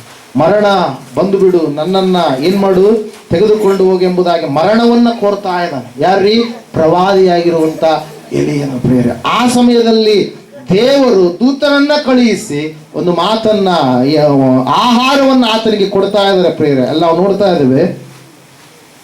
ಓದ್ತೀರಾ? 5ನೇ ವಚನ, ಯೆಹೋವನೇ ನನಗೆ ಸಾಕಾಯಿತು, ನನ್ನ ಪ್ರಾಣವನ್ನು ತೆಗೆದು ಬಿಡು, ನಾನು ನನ್ನ ಪಿತೃಗಳಿಗಿಂತ ಉತ್ತಮನಲ್ಲ ಎಂದು ದೇವರನ್ನ ಪ್ರಾರ್ಥಿಸಿ ಅದೇ ಗಿಡದ ಕೆಳಗೆ ಮಲಗಿಕೊಂಡ ನಿದ್ರೆ ಮಾಡಿದನು. ಪಕ್ಕನೆ ಒಬ್ಬ ದೇವದೂತನು ಅವನನ್ನ ತಟ್ಟಿ ಎದ್ದು ಊಟ ಮಾಡು ಎಂದು ಹೇಳಿದನು. ಎಲೀಯನು ಎದ್ದು ನೋಡಲಾಗಿ ಕೆಂಡದ ಮೇಲೆ ಸುಟ್ಟ ರೊಟ್ಟಿಯು 1 ತಂಬಿಗೆ ನೀರು ತನ್ನ ತಲೆಯ ಹತ್ತಿರ ಇರುವುದನ್ನ ಕಂಡು ಅವುಗಳನ್ನು ತೆಗೆದುಕೊಂಡು ತಿಂದು ಕುಡಿದು ತಿರುಗಿ ಮಲಗಿದನು. ಯೆಹೋವನ ದೂತನು ಎರಡನೇ ಸಾರಿ ಬಂದು ಅವನನ್ನು ತಟ್ಟಿ ಅವನಿಗೆ, ಎದ್ದು ಊಟ ಮಾಡು, ನೀನು ನಿನ್ನ ಶಕ್ತಿ ಮೀರುವಷ್ಟು ಪ್ರಯಾಣ ಮಾಡಬೇಕಾಗಿದೆ ಅಂದನು. ಅವನು ಎದ್ದು ತಿಂದು ಕುಡಿದು ಅದರ ಬಲದಿಂದ 40 ದಿವಸ ಹಗಲು ಇರಲು ಪ್ರಯಾಣ ಮಾಡಿ ದೇವಗಿರಿಯಾದ ಓರೇಬಿಗೆ ಮುಟ್ಟಿ ಅಲ್ಲಿ ಒಂದು ಗವಿಯಲ್ಲಿ ಇಳುಕೊಂಡನು ಎಂಬುದಾಗಿ. ಹಲ್ಲೆಲೂಯಾ. ನಾವು ನೋಡ್ತಾ ಇದ್ದೇವೆ ಪ್ರಿಯರೇ, 2 ಸಾರಿ ಆಹಾರವನ್ನು ಭುಜಿಸಿದಾದ ಮೇಲೆ 40 ದಿವಸ ಉಪವಾಸದಲ್ಲಿದ್ದಾನೆ ಪ್ರಿಯರೇ. ಯಾರ್ರೀ? ಈ ಎಲಿಯ. ಹಲ್ಲೆಲೂಯಾ. 40 ದಿವಸ ಉಪವಾಸದಲ್ಲಿ ಇದ್ದು ಈತನು ಯಾವ ಒಂದು ಪ್ರದೇಶವನ್ನು ಮುಟ್ತಾ ಇದ್ದಾನೆ? ದೇವಗಿರಿಯಾಗಿರ್ತಕ್ಕಂಥ ಓರೇಬ್ ಎನ್ನುವಂತ ಪ್ರಾಂತ್ಯವನ್ನ ಈತನು ಮುಟ್ತಾ ಇದ್ದಾನೆ ಪ್ರಿಯರೇ. ಮುಟ್ಟಿ ಎಲ್ಲ ನಾವು ನೋಡ್ತಾ ಇದ್ದೇವೆ, ದೇವರು ಆತನ ಸಂಗಡ ಮಾತಾಡ್ತಾ ಇರಬೇಕಾದ್ರೆ ಈತನು ಹೇಳ್ತಾ ಇದ್ದಾನೆ ಏನಂತೇಳಿ, ಸೇನಾಧೀಶ್ವರನಾದ ಯೆಹೋವನೇ, ನಾನು ಮಾತ್ರ ನಿನ್ನ ಗೌರವವನ್ನು ಕಾಪಾಡ್ತಾ ಇದ್ದೇನೆ, ನಾನು ಮಾತ್ರ ಭಕ್ತಿವಂತನಾಗಿ ನಡೀತಾ ಇದ್ದೇನೆ, ನಾನು ಮಾತ್ರ ನಿನ್ನ ಆಜ್ಞೆಗಳಿಗೆ ವಿಧೇಯತೆ ಉಳ್ಳವನಾಗಿ ನಡೀತಾ ಇದ್ದೇನೆ, ನಾನೊಬ್ಬನೇ ನಿನಗೆ ಗೌರವವನ್ನ ಸಲ್ಲಿಸ್ತಾ ಇದ್ದೇನೆ, ನಾನೊಬ್ಬನೇ ಪ್ರಾರ್ಥಿಸುವವನಾಗಿ ಇದ್ದೇನೆ. ಇಸ್ರಾಯೇಲರೆಲ್ಲರೂ ಕೂಡ ನನ್ನನ್ನು ಸಾಯಿಸಬೇಕಂತೇಳಿ ಇಷ್ಟಪಟ್ಟಿದ್ದಾರೆ. ನನ್ನ ಗೌರವ, ನನ್ನ ಭಯಭಕ್ತಿಯ ಕಾರ್ಯಕ್ಕೆ ಅಡ್ಡಿಯನ್ನು ಉಂಟು ಮಾಡಬೇಕಂತೇಳಿ ಅಂದುಕೊಂಡಿದ್ದಾರೆ, ನನ್ನನ್ನು ಸಾಯಿಸಬೇಕಂತೇಳಿ ಅಂದುಕೊಂಡಿದ್ದಾರೆ ಎಂಬುದಾಗಿ. ಹಲ್ಲೆಲೂಯಾ. ಇಲ್ಲ ನೋಡ್ತಾ ಇದೆ, ದೇವರ ವಾಕ್ಯ ಹೇಳ್ತಾ ಇದೆ ಪ್ರಿಯರೇ ಸ್ಪಷ್ಟವಾಗಿ ಏನಂತ ಹೇಳಂತಂದ್ರೆ, ಆ ಎಲಿಯನು ಸಂಪೂರ್ಣವಾಗಿ ದೇವರ ಬಳಿಯಲ್ಲಿ ಹೇಳಿಕೊಳ್ಳುವಂತ ವಿಷಯಗಳನ್ನು ನಾವು ನೋಡುವಾಗ, ಆ ಇಸ್ರಾಯೇಲರು ಎಲಿಯನ ಮೇಲೆ ಯಾವ ರೀತಿಯಾದಂತ ಕೋಪ ಭಾವನೆಯನ್ನು ಇಟ್ಟುಕೊಂಡಿದ್ರು ನಮಗೆ ಗೊತ್ತಾಗುತ್ತೆ. ಪ್ರವಾದಿಗಳನ್ನ ಕೊಲ್ಲುವಷ್ಟರ ಮಟ್ಟಿಗೆ ಅವ್ರು ಏನ್ ಮಾಡಿದಾರೆ? ಪ್ರೇರೇಪಿತವಾಗಿದ್ದಾರೆ. ಯೆಜಬೇಲ್ ಮಹಾರಾಣಿ, ಆಕೆ ದುಷ್ಟರಾಣಿ, ಎಷ್ಟು ರೀತಿಯಲ್ಲಿ ಪ್ರೇರೇಪಿಸಲ್ಪಟ್ಟಿರ್ಬೇಕಲ್ಲ ನಾವು ನೋಡ್ತಾ ಇದ್ದೇವೆ. ಸೈತಾನನು ಸಂಪೂರ್ಣವಾಗಿ ಆಕೆಯನ್ನು ತನ್ನ ಕಪಿಮುಷ್ಟಿಯಲ್ಲಿ ತೆಗೆದುಕೊಂಡು ಆಕೆಯ ಮೂಲಕವಾಗಿ ದೇವರ ನಗರವನ್ನ ದೆವ್ವದ ನಗರವಾಗಿ ಆಕೆ ಮಾರ್ಪಡಿಸಿದಾಳೆ ಪ್ರಿಯರೇ. ಹೊಸ ಒಡಂಬಡಿಕೆಯಲ್ಲಿ ಕೂಡ ನಾವು ನೋಡ್ತಾ ಇದ್ದೇವೆ, ಪ್ರಕಟಣೆ ಪುಸ್ತಕದಲ್ಲಿ ಕೂಡ ನಾವು ನೋಡುವಾಗ ಯೆಜಬೇಲಳ ಕುರಿತಾಗಿ, ಆಕೆಯ ಕುರಿತಾಗಿ ನಾವು ನೋಡ್ತಾ ಇದ್ದೇವೆ ಪ್ರಿಯರೇ. ಸತ್ಯವೇದ ಸ್ಪಷ್ಟವಾಗಿ ತಿಳಿಸ್ತಾ ಇದೆ, ಎಲಿಯನು ಅಂತಹ ಸಮಯದಲ್ಲಿ ಕೂಡ ತನ್ನ ಭಕ್ತಿಯನ್ನು ಬಿಟ್ಟು ಕೊಡ್ತಾ ಇಲ್ಲ. ಊರಿನವರು ಶತ್ರುಗಳಾಗಿದ್ದಾರೆ, ಊರನ್ನ ದೇಶವನ್ನ ಆಳುವಂತ ರಾಜರಾಣಿ ಶತ್ರುಗಳಾಗಿದ್ದಾರೆ, ಎಲ್ಲವೂ ಸಾಯಿಸಬೇಕಂತೇಳಿ ಹುಡುಕ್ತಾ ಇದ್ದಾರೆ. ಬರಗಾಲದ ಪರಿಸ್ಥಿತಿಯ ಸಮಯದಲ್ಲಿಯೂ ಕೂಡ ತನ್ನ ಭಕ್ತಿಯನ್ನು ಬಿಟ್ಟು ಕೊಡ್ತಾ ಇದೆ. ಹಲ್ಲೆಲೂಯಾ. ಇವತ್ತೊಂದು ದಿವಸ ನಮಗೆ ಏನಾದ್ರೂ ಸ್ವಲ್ಪ ಕಷ್ಟಗಳು ಬಂದ್ಬಿಟ್ರೆ, ಯಾರಾದ್ರೂ ಏನಾದ್ರೂ ನಮ್ಮ ಮೇಲೆ ಕೆಟ್ಟ ನಿಂದೆಗಳನ್ನ ಹಾಕಿಬಿಟ್ರೆ, ಆ ಸಮಯದಲ್ಲಿ ನಾವೇನ್ ಮಾಡ್ಬಿಡ್ತೀವಿ? ನಮಗೆ ಯಾಕೆ ಬೇಕಪ್ಪ ಅಂತೇಳಿ ನಾವು ಏನ್ ಮಾಡ್ತೀವಿ? ದೇವರ ಮಾರ್ಗದಲ್ಲಿ ಇರ್ಲಾರ್ದೆ ದೇವರ ಮಾರ್ಗವನ್ನು ಧಿಕ್ಕಾರ ಮಾಡಿ ನಮಗಿಷ್ಟ ಬಂದಂತ ಮಾರ್ಗದಲ್ಲಿ ನಾವು ನಡೆಯುವುದಕ್ಕೆ ಇಷ್ಟಪಡುವವರಾಗಿರ್ತೀವಿ ಪ್ರಿಯರೇ. ಆದರೆ ಇಲ್ಲಿ ನಾವು ನೋಡ್ತಾ ಇದ್ದೇವೆ, ಎಲಿಯನು ಮಾತ್ರ ದೇವರ ಗೌರವವನ್ನು ಕಾಪಾಡುವುದರಲ್ಲಿ ನಿರತನಾಗಿದ್ದಾನೆ ಪ್ರಿಯರೇ. ದೇವರ ವಾಕ್ಯ ಹೇಳ್ತದೆ, ಸತ್ಯವೇದ ಹೇಳ್ತಾ ಇದೆ, ದೇವರ ಗೌರವವನ್ನು ಕಾಪಾಡಿರ್ತಕ್ಕಂಥ ಈ ಎಲಿಯನ ಜೀವಿತವನ್ನ ದೇವರ ಆಶೀರ್ವಾದ ಮಾಡಿದ್ರು ಪ್ರಿಯರೇ. ಯಾವ ರೀತಿಯಾಗಿ ಅಂತಂದ್ರೆ, ಫಿನೆಹಾಸನ ಜೀವಿತದಲ್ಲಿ ತಲಾಂತರಗಳವರೆಗೂ ಶಾಶ್ವತವಾಗಿ ನೀನು ಯಾಜಕತ್ವ ನಿನ್ನ ಸಂತಾನದವರು ಮಾಡ್ತಾರೆ ಎಂಬುದಾಗಿ ಹೇಳಿದ ಹಾಗೆ, ಅದೇ ರೀತಿಯಾಗಿ ಇಲ್ಲಿ ನಾವು ನೋಡ್ತಾ ಇದ್ದೇವೆ, ಮರಣವನ್ನ ಕೇಳಿಕೊಂಡಂತ ವ್ಯಕ್ತಿಯಾಗಿರ್ತಕ್ಕಂಥ ಈ ಎಲಿಯ ಪ್ರವಾದಿ ನಿನ್ನನ್ನ ಇಷ್ಟು ಹೊತ್ತಿಗೆ ಸಾಯಿಸ್ತೀನಿ ಎಂಬುದಾಗಿ ಭಾಷೆ ಕೊಟ್ಟಿರ್ತಕ್ಕಂಥ ಆ ದುಷ್ಟರಾಣಿಯಾದಂತ ಆ ಯೆಜಬೇಲಳು ಎಲಿಯನಿಗೆ ಸಾವು ಬರಲಾರದ ಹಾಗೆ ದೇವರು ಏನ್ ಮಾಡಿದ್ರೆ? ಪರಲೋಕಕ್ಕೆ ಕರೆದುಕೊಂಡು ಹೋದ್ರು ಪ್ರಿಯರೇ. ಹಲ್ಲೆಲೂಯಾ. ಸೈತಾನನ್ನು ಆಕೆಯ ಮೂಲಕವಾಗಿ ಹೇಳಿಸಿದ, ನಿನ್ನನ್ನ ಸಾಯಿಸ್ತೀನಿ ಎಂಬುದಾಗಿ. ಏನಂತ ಹೇಳಿಸಿದ? ಸಾಯಿಸ್ತೀನಿ ಎಂಬುದಾಗಿ. ದೇವರು ವಾಕ್ಯ ಹೇಳ್ತಾ, ಸತ್ಯವೇದ ಹೇಳ್ತಾ ಇದೆ, ದೇವರ ಗೌರವವನ್ನ ಕಾಪಾಡಿರ್ತಕ್ಕಂಥ ಈ ಪ್ರವಾದಿಯಾದಂಥ ಎಲಿಯನಿಗೆ ಮರಣ ಎನ್ನುವಂಥದ್ದು ಟಚ್ ಮಾಡಲೇ ಇಲ್ಲ ಅಂತ. ಹಲ್ಲೆಲೂಯಾ. ಅಂದ್ರೆ ದೇವರ ಆಶೀರ್ವಾದ, ದೇವರು ತನ್ನ ಗೌರವವನ್ನು ಕಾಪಾಡುವಂಥವರಿಗೆ ಯಾವ ರೀತಿಯಾಗಿರ್ತಕ್ಕಂಥ ಪ್ರತಿಯಾದಂಥ ಆಶೀರ್ವಾದವನ್ನು ಮಾಡ್ತಾನೆ ಎಂಬುದಾಗಿ ಇಲ್ಲಿ ನಾವು ತಿಳಿದುಕೊಳ್ಳಬೇಕಾಗಿದೆ ಪ್ರಿಯರೇ. ಅದಕ್ಕಾಗಿ ನಾವು ನೋಡ್ತಾ ಇದ್ದೇವೆ, ಸತ್ಯವೇದ ಹೇಳ್ತಾ ಇದೆ ಸ್ಪಷ್ಟವಾಗಿ, ಭೂ ಸಂಬಂಧವಾದವುಗಳನ್ನ ಸಾಯಿಸುವಂಥದ್ದು ಮಾತ್ರವಲ್ಲ, ಅನಾನುಕೂಲ ಪ್ರತಿಕೂಲ ಪರಿಸ್ಥಿತಿಯಲ್ಲಿಯೂ ಕೂಡ ನಾವು ದೇವರಿಗೆ ಗೌರವ ಸಲ್ಲಿಸುವಂಥದ್ದನ್ನು ನಾವು ಬಿಡಬಾರ್ದು. ಎಂತಹ ಸಮಸ್ಯೆಗಳೇ ಬರಲಿ, ಕೌಟುಂಬಿಕವಾಗಿ ಆಗಿರ್ಬೋದು, ಸಾಮಾಜಿಕವಾಗಿ ಆಗಿರ್ಬೋದು, ಅಣ್ಣ ತಮ್ಮಂದಿರ ಮಧ್ಯದಲ್ಲಿ ಆಗಿರ್ಬೋದು, ನಮ್ಮ ಒಂದು ಊರಿನ ವಿಷಯದಲ್ಲಿ ಆಗಿರ್ಬೋದು, ಎಂಥ ಸಮಸ್ಯೆಗಳು ಬಂದರೂ ಕೂಡ ದೇವರ ಮೇಲೆ ನಾವು ಇಟ್ಟಿರ್ತಕ್ಕಂಥ ನಂಬಿಕೆಯನ್ನ, ದೇವರ ಮೇಲೆ ನಾವು ಇಟ್ಟಿರ್ತಕ್ಕಂಥ ವಿಶ್ವಾಸವನ್ನ, ದೇವರ ಆಜ್ಞೆಗೆ ಒಳಗಾಗಿ ಜೀವಿಸುವಂತ ನಮ್ಮ ಭಯಭಕ್ತಿಯನ್ನ ನಾವು ಯಾವತ್ತೂ ಕೂಡ ಏನ್ ಮಾಡಬಾರ್ದು? ಕಡಿಮೆ ಮಾಡ್ಕೊಳ್ಬಾರ್ದು. ಹಲ್ಲೆಲೂಯಾ. ಅದಕ್ಕಾಗಿ ನಾವು ನೋಡ್ತಾ ಇದ್ದೇವೆ, ಈ ಎಲಿಯನು ಮರಣವನ್ನ ಅಪೇಕ್ಷೆ ಮಾಡಿದಂತ ಸಮಯದಲ್ಲಿ ದೇವರು ನಿನಗೆ ಮರಣವೇ ಬೇಡ, ನಿನ್ನ ಮರಣಕ್ಕೆ ಗುಡ್ ಬೈ ಹೇಳಿ ನೀನು ಸಂಪೂರ್ಣವಾಗಿ ಸಜೀವನಾಗಿ ನನ್ನ ಬಳಿಗೆ ಬಾ ಎಂಬುದಾಗಿ ಅಗ್ನಿಮಯವಾದಂಥ ರಥಾಶ್ವಗಳನ್ನ ಪರಲೋಕದಿಂದ ಆಕಾಶದಿಂದ ದೇವರು ಕಳುಹಿಸಿ ಆತನನ್ನು ಏನ್ ಮಾಡಿದ್ನರಿ? ತನ್ನ ಬಳಿಗೆ ಕರೆದುಕೊಂಡು ಹೋದ. ಎಲಿಯನು ಯಾರಿಗೆ ಕಾಣಿಸಿಕೊಳ್ಳಲಿಲ್ಲ, ಯಾಕಂದ್ರೆ ಎಲಿಯನು ದೇವರ ಸನ್ನಿಧಾನದಲ್ಲಿ, ಆತನು ಪರಲೋಕದಲ್ಲಿ ಇದ್ದಾನೆ ಪ್ರಿಯರೇ. ಅದಕ್ಕಾಗಿ ನಾವು ನೋಡ್ತಾ ಇದ್ದೇವೆ, ಅದಕ್ಕಾಗಿ ದೇವರು ವಾಕ್ಯ ಹೇಳ್ತಾ ಇದೆ, ಇವತ್ತು ನಾನು ನೀನು ದೇವರಿಗೆ ಗೌರವ ಸಲ್ಲಿಸುವಂತವರು ಆಗಿದ್ದೀವ. ಬರಗಾಲದ ಪರಿಸ್ಥಿತಿಯಲ್ಲಿ, ಸಾವು ಬೆನ್ನತ್ತಿದಂತ ಸಮಯದಲ್ಲಿ, ಭಯಂಕರವಾದಂತ ಸ್ಥಿತಿಗತಿಗಳು ಆವರಿಸಿದಂತ ಸಮಯದಲ್ಲಿ, ಮಾತುಗಳೇ ಒಂದು ದೊಡ್ಡದಾಗಿರ್ತಕ್ಕಂಥ ಈಟಿಯೋಪಾದಿಯಲ್ಲಿ, ಬಾಣದೋಪಾದಿಯಲ್ಲಿ ಚುಚ್ಚುವಂತ ಸ್ಥಿತಿಯಲ್ಲಿಯೂ ಕೂಡ ಇದ್ದಾಗ ಏಲಿಯನು ಮಾತ್ರ ಸಂಪೂರ್ಣವಾಗಿ ಏನ್ ಮಾಡ್ತಾ ಇದ್ದಂದ್ರೆ ದೇವರನ್ನ ಗೌರವಿಸುವಂತದನ್ನ ಬಿಡದೆ ಆತನು ಸಂಪೂರ್ಣವಾಗಿ ದೇವರ ಒಂದು ಮಾರ್ಗದಲ್ಲಿಯೇ ನಡೆಯುವವನಾಗಿದ್ದಾನೆ ಪ್ರಿಯರೇ. ದೇವರು ಕೂಡ ಬಯಸುವಂತ ಭಕ್ತರು ಇಂಥವರೇ ಆಗಿದ್ದಾರೆ. ಇವತ್ತು ದಿವಸ ಫಿನೆಹಾಸನು ಮಾತ್ರವಲ್ಲ, ಎಲಿಯನೋಪಾದಿಯಲ್ಲಿ ಇರ್ತಕ್ಕಂಥ ಭಕ್ತರು ಕೂಡ ಇವತ್ತಿನ ದಿವಸ ಎದ್ದೇಳಬೇಕಾಗಿ ಅದರ ಸಲುವಾಗಿ ನಾವು ನೋಡ್ತಾ ಇದ್ದೇವೆ, ಎಲಿಯನು ಕೂಡ ನಮ್ಮಂತ ಸ್ವಭಾವವುಳ್ಳವನ್ನೇ ಆಗಿದ್ದನು ಎಂಬುದಾಗಿ. ಹಲವು ಆತನು ಮರಣವನ್ನ ಅಪೇಕ್ಷಿಸಿದ, ಆತನು ಪ್ರಾರ್ಥನೆ ಮಾಡಿದಾಗ ಮಳೆ ಬರಲಿಲ್ಲ. ಪುನಃ ಆತನು ಪ್ರಾರ್ಥನೆ ಮಾಡಿದಾಗ 3 ವರ್ಷ 6 ತಿಂಗಳುಗಳ ಕಾಲ ಕಳೆದಾದ ಮೇಲೆ ಮಳೆ ಎನ್ನುವಂಥದ್ದು ಬಂತು. ಅಂದ್ರೆ ಒಬ್ಬ ತನ್ನ ಗೌರವವನ್ನು ಕಾಪಾಡುವಂತ ಭಕ್ತನ ಪ್ರಾರ್ಥನೆಯನ್ನ ದೇವರು ಯಾವ ರೀತಿಯಾಗಿ ಕೇಳ್ತಾನೆ ಎನ್ನುವಂಥದಕ್ಕೆ ಇದು ದೊಡ್ಡದಾಗಿರ್ತಕ್ಕಂಥ ಒಂದು ನಿದರ್ಶನ ಪ್ರೇರ. ಅದಕ್ಕಾಗಿ ನಾವು ನೋಡ್ತಾ ಇದ್ದೇವೆ, ದೇವರ ಗೌರವವನ್ನ ಕಾಪಾಡುವಂತ ಭಕ್ತರಾಗಿ ನಾವು ಇರಬೇಕು. ನಾವು ನೋಡ್ತಾ ಇದ್ದೇವೆ ಕೀರ್ತನೆಗಳ ಪುಸ್ತಕ 50ನೇ ಕೀರ್ತನೆ 23ನೇ ವಚನದಲ್ಲಿ ಈ ರೀತಿಯಾಗಿ ನಾವು ನೋಡ್ತಾ ಇದ್ದೇವೆ. ಸಾರಿ, ಯಾರಾದ್ರೂ ಓದ್ತೀರಾ? 2ನೇ ಸಮುವೇಲ 6:20 ಕೂಡ ತೆಗೆದುಕೊಳ್ರಿ. ಕೀರ್ತನೆ 50:23. ಯಾರು ಸ್ತುತಿ ಯಜ್ಞವನ್ನ ಸಮರ್ಪಿಸುತ್ತಾರೋ ಅವರೇ ನನ್ನನ್ನ ಗೌರವಿಸುವವರು, ತಮ್ಮ ನಡತೆಯನ್ನ ಸರಿಪಡಿಸಿಕೊಳ್ಳುವವರಿಗೆ ನನ್ನ ವಿಶೇಷವಾದಂತ ರಕ್ಷಣೆಯನ್ನ ತೋರಿಸುವೆನು ಎಂಬುದಾಗಿ. ಹಲ್ಲೆಲೂಯಾ. ನಾವು ನೋಡ್ತಾ ಇದ್ದೇವೆ, ದೇವರ ವಾಕ್ಯ ಹೇಳ್ತಾ ಇದೆ, ಸ್ತುತಿ ಯಜ್ಞವನ್ನ ಯಾರು ಸಮರ್ಪಿಸುವರು ಅವರೇ ನನ್ನನ್ನು ಗೌರವಿಸುವರು ಎಂಬುದಾಗಿ. ಹಲ್ಲೆಲೂಯಾ. ದೇವರಿಗೆ ಸ್ತುತಿಯನ್ನ ಸಲ್ಲಿಸುವಂತ ಮಕ್ಕಳಾಗಿ ನಾವು ಇರುವಾಗ ದೇವರ ಗೌರವಕ್ಕೆ ನಾವು ಪಾತ್ರರಾಗುವಂತವರು ಆಗ್ತಿ ಪ್ರಿಯರೇ. ದೇವರ ವಾಕ್ಯ ಹೇಳ್ತಾ ಇದೆ, ಸತ್ಯವೇದ ಹೇಳ್ತಾ ಇದೆ ಸ್ಪಷ್ಟವಾಗಿ. ಒಂದು ಸಂದರ್ಭ ದಾವೀದನ ಜೀವಿತದಲ್ಲಿ ಒಂದು ಸಾರಿ ನಡೀತು ಪ್ರಿಯರೇ. 2ನೇ ಸಮುವೇಲ ಪುಸ್ತಕ 6ನೇ ಅಧ್ಯಾಯದಲ್ಲಿ ನಾವು ನೋಡ್ತಾ ಇದ್ದೇವೆ, ದಾವೀದನಿಗೆ ಯೆಹೋವನ ಮಂಜೂಷವನ್ನ ಚೀಯೋನಿಗೆ ತರುವಂತ ಸಮಯದಲ್ಲಿ ಆತನು ಸಂಪೂರ್ಣವಾಗಿ ಗುಡ್ಡದ ಮೇಲೆ ವಾಸವಾಗಿದ್ದ ಅಭಿನಾದಾಬನ ಮನೆಯಿಂದ ತೆಗೆಯಲ್ಪಟ್ಟ ದೇವರ ಮಂಜೂಷ ಅಹಿಯೋವನ್ನ ದಾಟಿ ಹೋಗುವಂತ ಸಮಯದಲ್ಲಿ 5ನೇ ವಚನದಿಂದ ನಾವು ನೋಡ್ತಾ ಇದ್ದೇವೆ. 6ನೇ ಅಧ್ಯಾಯ, ದಾವೀದನು ಎಲ್ಲಾ ಇಸ್ರಾಯೇಲರು ಕಿನ್ನರಿ, ಸ್ವರಮಂಡಲ, ದಮ್ಮಡಿ, ಜಲ್ಲರಿ, ತಾಳ ಇವುಗಳನ್ನು ಬಾರಿಸಿಕೊಂಡು ಪೂರ್ಣ ಆಸಕ್ತಿಯಿಂದ ಗೀತೆಗಳನ್ನು ಹಾಡುತ್ತಾ ಯೆಹೋವನ ಮುಂದೆ ನರ್ತನ ಮಾಡುತ್ತಾ ಹೋದರು. ಅವರು ನಾಗೋನನ ಕಣಕ್ಕೆ ಬಂದಾಗ ಎತ್ತುಗಳು ಎಡವಿದ್ದರಿಂದ ಉಜ್ಜನು ಕೈಚಾಚಿ ದೇವರ ಮಂಜೂಷವನ್ನ ಹಿಡಿದನು. ಆಗ ಯೆಹೋವನು ಉಜ್ಜನ ಮೇಲೆ ಕೋಪಗೊಂಡು ಈ ತಪ್ಪಿನ ಸಲುವಾಗಿ ಅವನನ್ನ ಹತ ಮಾಡಿದನು. ಅವನು ಅಲ್ಲೇ ದೇವರ ಮಂಜೂಷದ ಬಳಿಯಲ್ಲಿ ಸತ್ತನು ಎಂಬುದಾಗಿ. ಹಲ್ಲೆಲೂಯಾ. ನಾವು ನೋಡ್ತಾ ಇದ್ದೇವೆ 6ನೇ ಅಧ್ಯಾಯದಲ್ಲಿ ದಾವೀದನು ದೇವರ ಮಂಜೂಷವನ್ನ ತೆಗೆದುಕೊಂಡು ಬರ್ಬೇಕಂತೇಳಿ ಅಂದುಕೊಂಡಂತ ಸಮಯದಲ್ಲಿ ಅಲ್ಲಿ ಒಂದು ಕಾರ್ಯ ನಡೀತಾ ಇದೆ ಪ್ರಿಯರವರು. ನರ್ತನ ಮಾಡುತ್ತಾ ದಾವೀದನು ಎಲ್ಲಾ ಇಸ್ರಾಯೇಲರು ಕಿನ್ನರಿ, ದಮ್ಮಡಿ, ಸ್ವರಮಂಡಲದಿಂದ, ಜಲ್ಲರಿ, ತಾಳದಿಂದ ದೇವರನ್ನು ಸ್ತುತಿಸುತ್ತಾ ಅವರು ಬರ್ತಾ ಇದ್ದಾರೆ. ಚೀಯೋನಿಗೆ ಆ ಒಂದು ದೇವರ ಮಂಜೂಷವನ್ನ, ಯೆಹೋವನ ಮಂಜೂಷವನ್ನು ತೆಗೆದುಕೊಂಡು ಬರ್ತಾ ಇರಬೇಕಾದ್ರೆ ದಾವೀದನು ನಾಟ್ಯ ಮಾಡಿ ಪರವಶನಾಗಿರ್ಬೇಕಾದ್ರೆ ಬಟ್ಟೆಯ ಮೇಲೆ ಪರಿವಿಲ್ಲದ ಹಾಗೆ ಏನ್ ಮಾಡ್ತಾ ಇದ್ದಾನೆ, ದೇವರನ್ನ ಸ್ತುತಿಸ್ತಾ ಇದ್ದಾನೆ ಪ್ರಿಯರ. ಅದರ ಸಲುವಾಗಿ ದಾವೀದನು ಯಾವಾಗಲೂ ಕೂಡ ಸ್ತುತಿಸುವಂತ ವ್ಯಕ್ತಿಯಾಗಿದ್ದ. ಆತನು ಅರಸನಾಗಿದ್ದಾಗಲೂ, ಕುರುಬನಾಗಿದ್ದಾಗಲೂ, ಕಡೆಗಣಿಸಲ್ಪಟ್ಟವನಾಗಿದ್ದಾಗಲೂ ಕೂಡ ಎಲ್ಲ ಸಮಯದಲ್ಲಿ ದೇವರನ್ನ ಗೌರವಿಸುವಂತ ವ್ಯಕ್ತಿಯಾಗಿದೆ. ಅದಕ್ಕಾಗಿ ನಾವು ನೋಡ್ತಾ ಇದ್ದೇವೆ ಕೀರ್ತನೆಗಳ ಪುಸ್ತಕದಲ್ಲಿ, ಸತ್ಯವೇದದಲ್ಲಿ ನಾವು ನೋಡಿದೀವಿ ಪ್ರಿಯರೇ, ಸ್ತುತಿ ಯಜ್ಞವನ್ನ ಸಮರ್ಪಿಸುವವರು ಏನಾಗಿದ್ದಾರಂತವರು ದೇವರನ್ನ ಗೌರವಿಸುವಂತವರಾಗಿದ್ದಾರೆ. ಹಲ್ಲೆಲೂಯಾ. ಇಲ್ಲ ನಾವು ನೋಡ್ತಾ ಇದ್ದೇವೆ, ದಾವೀದನು ಯಾವಾಗಲೂ ದೇವರನ್ನ ಸ್ತುತಿಸುವಂತ ವ್ಯಕ್ತಿಯಾಗಿ ಕಾಣಿಸ್ತಾ ಇದ್ದಾನೆ. ಅದರ ವಿಷಯವಾಗಿ ಒಬ್ಬ ತಾಯಿ ಮಾತಾಡ್ತಾ ಇದ್ದಾರೆ, ಸ್ವಂತ ಹೆಂಡತಿ ಮಾತಾಡ್ತಾ ಇದ್ದಾರೆ. 6ನೇ 20ನೇ ವಚನ ಓದಿಸ್ತಿರೋ ಒಂದ್ಸರಿ.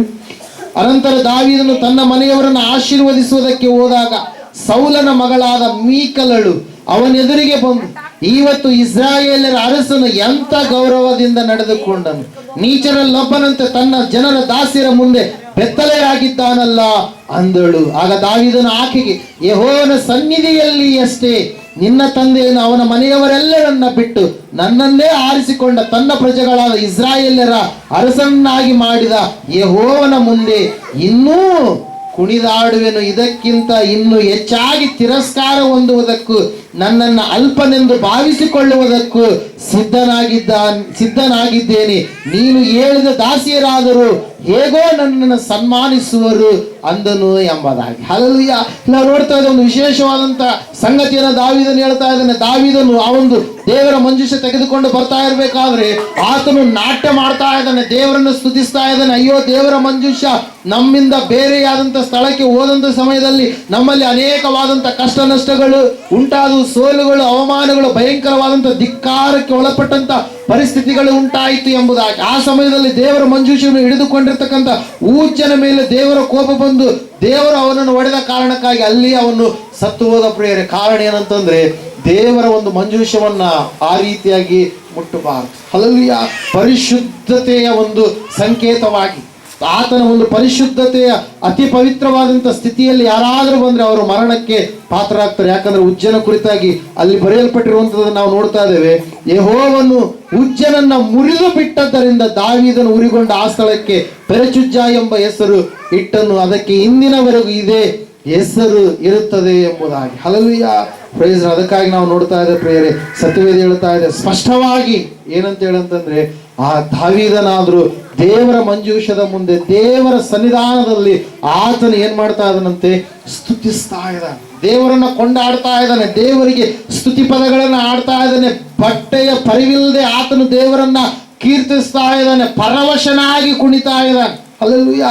ಆತನು ದೇವರನ್ನ ಎಷ್ಟು ಹೊಗಳಿ ಕೊಂಡಾಡಿದಾನೆ. ಕೀರ್ತನೆಗಳನ್ನು ನೀವು ಓದಿದಾಗ ನಿಮಗೆ ಗೊತ್ತಾಗುತ್ತೆ ಪ್ರಿಯರೇ. ನನ್ನ ದೇವರೇ ನನಗೆ ಗುರಾಣಿಯಾಗಿದ್ದಾನೆ, ಕೇಡವಾಗಿದ್ದಾನೆ, ಬೆಳಕಾಗಿದ್ದಾನೆ, ಆತನೇ ನನ್ನ ಬಲವಾಗಿದ್ದಾನೆ, ಆತನ ಹೆಸರಿನ ಮೂಲಕವಾಗಿ ಹೋಗುವಾಗ ನನಗೆ ಎಲ್ಲಾ ವಿಷಯಗಳಲ್ಲಿ ಜಯ ಎನ್ನುವಂಥದ್ದು ಸಿಗುತ್ತೆ ಎಂಬುದಾಗಿ ಆತನು ಹೇಳಿದಂಥ ವ್ಯಕ್ತಿಯಾಗಿದ್ದಾನೆ ಪ್ರಿಯರೇ. ಅದಕ್ಕಾಗಿ ದೇವರಿಗೂ ಮತ್ತು ದಾವೀದನಿಗೂ ಕೂಡ ಇರತಕ್ಕಂಥ ಒಂದು ಸಂಬಂಧ, ಅದು ದೇವರು ದಾವೀದನ ಕುಮಾರನೆಂಬುದಾಗಿ ಕರೆಸಿಕೊಳ್ಳುವುದಕ್ಕೂ ಕೂಡ ಆತನ ಏನ್ ಮಾಡಲಿಲ್ಲ, ನಾಚಿಕೊಳ್ಳಲಿಲ್ಲ ಪ್ರಿಯರೇ. ಅದಕ್ಕಾಗಿ ನಾವು ನೋಡ್ತಾ ಇದ್ದೇವೆ, ದೇವರು ವಾಕ್ಯ ಹೇಳ್ತಾರೆ, ಸತ್ಯವೇದ ಹೇಳ್ತಾ ಇದೆ ಸ್ಪಷ್ಟವಾಗಿ. ದಾವೀದನಿಗೆ ಈ ಮಾತನ್ನ ತನ್ನ ಹೆಂಡತಿ ಹೇಳ್ತಾ ಇದ್ದಾಳೆ, ಮೀಕಲ್, ಸೌಲನ ಮಗಳು ಹೇಳ್ತಾ ಇದ್ದಾಳೆ, ಏನಂತ ಹೇಳಿ, ನೀಚರಲ್ಲಿ ಒಬ್ಬರಂತೆ ನೀನು ನಡೆದುಕೊಂಡೇ ಅಲ್ಲ. ಹಲ್ಲೆಲೂಯಾ. ದೇವರನ್ನ ಆರಾಧಿಸುವಂಥದ್ದು ನೀಚತನನ, ದೇವರಿಗೆ ಗೌರವ ಸಲ್ಲಿಸುವಂಥದ್ದು ನೀಚತನನ. ಇವತ್ತಿನ ದಿವಸ ಅನೇಕರು ಮಾತಾಡ್ತಾರೆ, ಎಲ್ಲಿಗೆ ಹೋದ್ರೆ ಮಾತಾಡಲ್ಲ. ಸೇವೆಗೆ, ಸಭೆಗೆ ಒಂದು ವೇಳೆ ಬಂದ್ರೆ, ದೇವರ ಆಲಯಕ್ಕೆ ಬಂದ್ರೆ ನಿಮಗೆ ಬೇರೆ ಎಲ್ಲಿ ಜಾಗ ಸಿಗ್ಲಿಲ್ವಾ, ಬೇರೆ ಯಾರು ನಿಮಗೆ ಸಿಗ್ಲಿಲ್ವಾ ಅಂತೇಳಿ ದೇವರ ವಿಷಯವಾಗಿ ಮಾತಾಡ್ತಾರೆ ಪ್ರಿಯರೇ. ಯಾಕಂದ್ರೆ ದೇವರ ವಾಕ್ಯ ಹೇಳ್ತಾ ಇದೆ, ಸತ್ಯವೇದ ಹೇಳ್ತಾ ಇದೆ, ಆತನು ತನಗೆ ಸಲ್ಲತಕ್ಕ ಗೌರವವನ್ನ ಮತ್ತೊಬ್ಬರಿಗೆ ಸಲ್ಲಗೊಳಿಸದ ದೇವರಾಗಿದ್ದಾನೆ. ದೇವರು ಒಬ್ಬಾತನೇ, ಆತನೇ ನಜರೇತಿನ ಯೇಸು. ಆತನನ್ನು ನಡೆದುಕೊಳ್ಳುವಾಗ ನಮ್ಮನ್ನ ಎಲ್ಲ ಪಾಪದಿಂದ, ಶಾಪದಿಂದ, ಉಪದ್ರವಗಳಿಂದ ಎಲ್ಲದರಿಂದ ಆತನು ತಪ್ಪಿಸಿ ಬಿಡಿಸಿ ನಡೆಸಿ ಕಾಯ್ದು ಕಾಪಾಡ್ತಾನೆ ಪ್ರಿಯರೇ. ಆತನ ಒಬ್ಬಾತನೇ ದೇವರಾಗಿರುವಾಗ ಆತನನ್ನ ಬಿಟ್ಟು ಮತ್ತೆ ನಾವು ಎಡಕ್ಕೆ ಬಲಕ್ಕೆ ಹಿಂದಕ್ಕೆ ತಿರುಗಿ ಹೋಗೋದಕ್ಕೆ ಹೇಗೆ ಸಾಧ್ಯ? ಹಲ್ಲೆಲೂಯಾ. ಇಲ್ಲಿ ದಾವೀದನು ಸಾಕ್ಷಿ ಕೊಡ್ತಾ ಇದ್ದಾನೆ, ನಾನು ದೇವರ ಸನ್ನಿಧಾನದಲ್ಲಿ ಹೆಂಗಾದ್ರೂ ನಾನು ಏನ್ ಮಾಡ್ತೀನಿ, ದೇವರನ್ನ ಆರಾಧನೆ ಮಾಡ್ತೀನಿ. ದೇವರನ್ನ ಆರಾಧಿಸುವಂಥದ್ದೇ ನನಗೆ ಶ್ರೇಷ್ಠ. ದೇವರಿಗೆ ಸ್ತುತಿ ಪದಗಳನ್ನು ಆಡುವಂಥದ್ದೇ ಶ್ರೇಷ್ಠ. ದೇವರನ್ನ ಇನ್ನೂ ಹೆಚ್ಚಾಗಿ ನಾನು ಕುಣಿಯುತ್ತಾ ಇನ್ನೂ ಕುಣಿದಾಡುವೇನೆ ಎಂಬುದಾಗಿ ಆ ಕೇಳಿದಂತ ಮಾತಿಗೆ ಇನ್ನೂ ಟಾರ್ಗೆಟ್ ಆಗಿ ಈತನು ಹೇಳ್ತಾ ಇದ್ದಾನೆ ಪ್ರೇರ್. ಏನಂತೇಳಿ, ನೀನು ಎಷ್ಟು ಮಾತಾದ್ರನ್ನು ನಿನ್ನನ್ನು ಒಂದು ವೇಳೆ ಗೌರವ ಕೊಡಲಾರದೆ ಇದ್ರೂ ಕೂಡ ಚಿಂತೆ ಇಲ್ಲ, ಆದ್ರೆ ನಿನ್ನ ದಾಸಿಯರಾದ್ರೆ ನನಗೆ ಗೌರವವನ್ನ ಸಲ್ಲಿಸ್ತಾರೆ ಎಂಬುದಾಗಿ. ಹಲ್ಲೆಲೂಯಾ.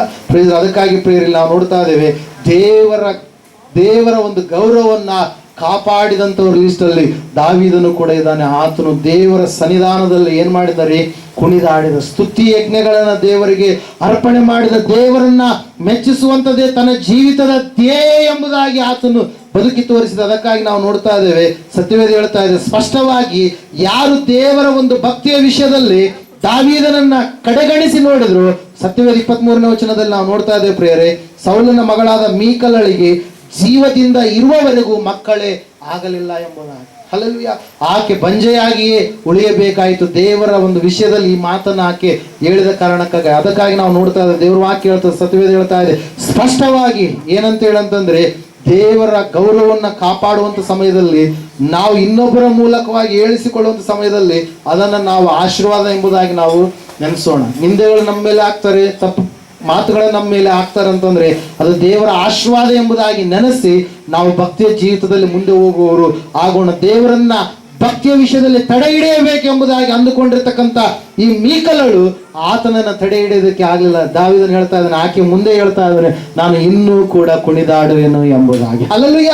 ದೇವರನ್ನ ಸ್ತುತಿಸುವುದಂತ ಸಮಯದಲ್ಲಿ ನೀನು ದೇವರಿಗೆ ಗೌರವ ತರುವಂತ ವ್ಯಕ್ತಿಯಾಗಿರ್ತೀಯ. ಅದನ್ನ ನೀನು ನಿನ್ನ ಜೀವ ಇರೋವರೆಗೂ ಕೂಡ ಮುಂದುವರಿಸಿಕೊಂಡು ಹೋಗುವಾಗ ದೇವರ ಆಶೀರ್ವಾದಕ್ಕೆ ನೀನು ಪಾತ್ರನಾಗ್ತೀಯ ಪ್ರಿಯರೇ. ಅದಕ್ಕಾಗಿ ನಾವು ನೋಡ್ತಾ ಇದ್ದೇವೆ, ಸತ್ಯವೇದ ಸ್ಪಷ್ಟವಾಗಿ ತಿಳಿಸ್ತಾ ಇದೆ, ದೇವರು ದಾವೀದನನ್ನ ಆಶೀರ್ವದಿಸಿದರು. ಅನೇಕ ಕಾರ್ಯಗಳು ಆತನ ಜೀವಿತದಲ್ಲಿ ನಡೆದಾಗಲೂ ಕೂಡ ನನ್ನ ಹೃದಯಾನುಸಾರಿಯಾಗಿ ದಾವೀದನು ನಡೆದುಕೊಂಡಿದ್ದ, ನನಗೆ ಮೆಚ್ಚುಗೆಯಾದಂಥ ಮನುಷ್ಯನಾಗಿ, ನಾನು ಒಪ್ಪುವ ಮನುಷ್ಯನಾಗಿ ದಾವೀದನು ಇದ್ದಾನೆಂಬುದಾಗಿ ದೇವರು ಸಾಕ್ಷಿಯನ್ನು ಕೊಟ್ಟರು ಪ್ರಿಯರೇ. ನಾವು ನೋಡ್ತಾ ಇದ್ದೇವೆ, ಸತ್ಯವೇದ ಹೇಳ್ತಾ ಇದೆ, ಆತನು ಸಲ್ಲತಕ್ಕ ಗೌರವವನ್ನ ಬೇರೆಯವರಿಗೆ ಸಲ್ಲಗೊಡಿಸದ ದೇವರಾಗಿದ್ದಾನೆ. ಸ್ತುತಿಸುವಾಗ ದೇವರಿಗೆ ನೀನು ಗೌರವ ಸಲ್ಲಿಸುವಂತ ವ್ಯಕ್ತಿ ಆಗ್ತೀವಿ. ಅನೇಕ ಒತ್ತಡ ಪರಿಸ್ಥಿತಿಗಳು, ಗಂದರಗೋಳ ಪರಿಸ್ಥಿತಿಗಳು, ಏನೆಲ್ಲ ಸಮಸ್ಯೆಗಳು ಇದ್ದಾಗಲೂ ಕೂಡ ದೇವರ ಆಜ್ಞೆಗೆ ಒಳಗಾಗಿ ನೀನು ಜೀವಿಸುವಾಗ ನೀನು ದೇವರಿಗೆ ಗೌರವಿಸುವಂತ ವ್ಯಕ್ತಿಯಾಗಿರ್ತೀವಿ. ಫಿನೆಹಾಸನು ಕೂಡ ಪಾಪ ಎನ್ನುವಂಥದ್ದು ಇರುವಾಗ ಆ ಪಾಪವನ್ನು ಸಾಯಿಸಿದ ಕಾರಣಕ್ಕಾಗಿ ಆತನು ಕೂಡ ದೇವರಿಗೆ ಗೌರವವನ್ನು ಸಲ್ಲಿಸುವಂತ ವ್ಯಕ್ತಿಯಾಗಿ ಬದಲಾವಣೆಯಾದ ಪ್ರೇರಲ್ಲಿ ಕೆಲವೊಂದು ಅಂಶಗಳನ್ನ ಹೇಳಿ ನಾನು ಕೊನೆಯದಾಗಿ ಮುಗಿಸ್ಬೇಕು ಅನ್ಕೊಂಡಿದ್ದೇನೆ. ನೀವು ಸತ್ಯವೇದ ಪುಸ್ತಕದಲ್ಲಿ ಅರಣ್ಯಕಾಂಡ ಪುಸ್ತಕ 27ನೇ ಅಧ್ಯಾಯ 14ನೇ ವಚನ, 32ನೇ ಅಧ್ಯಾಯ ಧರ್ಮೋಪದೇಶ ಕಾಂಡ ಪುಸ್ತಕ 51ನೇ ವಚನದಲ್ಲಿ ನಾವು ನೋಡುವಾಗ ಮೋಶೆ ಆರೋನರು ದೇವರಿಗೆ ವಿರುದ್ಧವಾಗಿ ಒಂದು ಚಿಕ್ಕದಾಗಿರ್ತಕ್ಕಂಥ ತಪ್ಪನ್ನು ಮಾಡ್ತಾ ಇದ್ದಾರೆ ಪ್ರೇರೆ. ಅರಣ್ಯಕಾಂಡ ಪುಸ್ತಕದ ಕಡೆಗೆ ಬರ್ರಿ, 27:14 ಯಾರಾದ್ರು ಓದ್ತೀರಾ?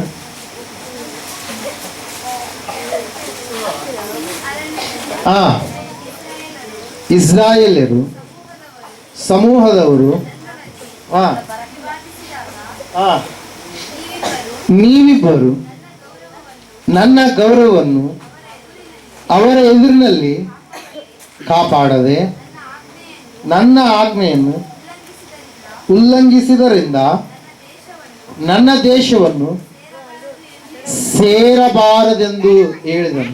ಅಲ್ಲಿಯವರೆಗೆ ನಡೆಸಿಕೊಂಡು ಬಂದಿದ್ದಾನೆ, ಅಲ್ಲಿಯವರೆಗೆ ದೇವರ ಆಜ್ಞೆಗೆ ಒಳಗಾಗಿ ಇದ್ದಾರೆ. 20ನೇ ಅರಣ್ಯಕಾಂಡ ಪುಸ್ತಕದಲ್ಲಿ ನಾವು ನೋಡ್ತಾ ಇದ್ದೇವೆ, 7ನೇ ವಚನದಿಂದ ಓದಿಕೊಳ್ಳೋಣ.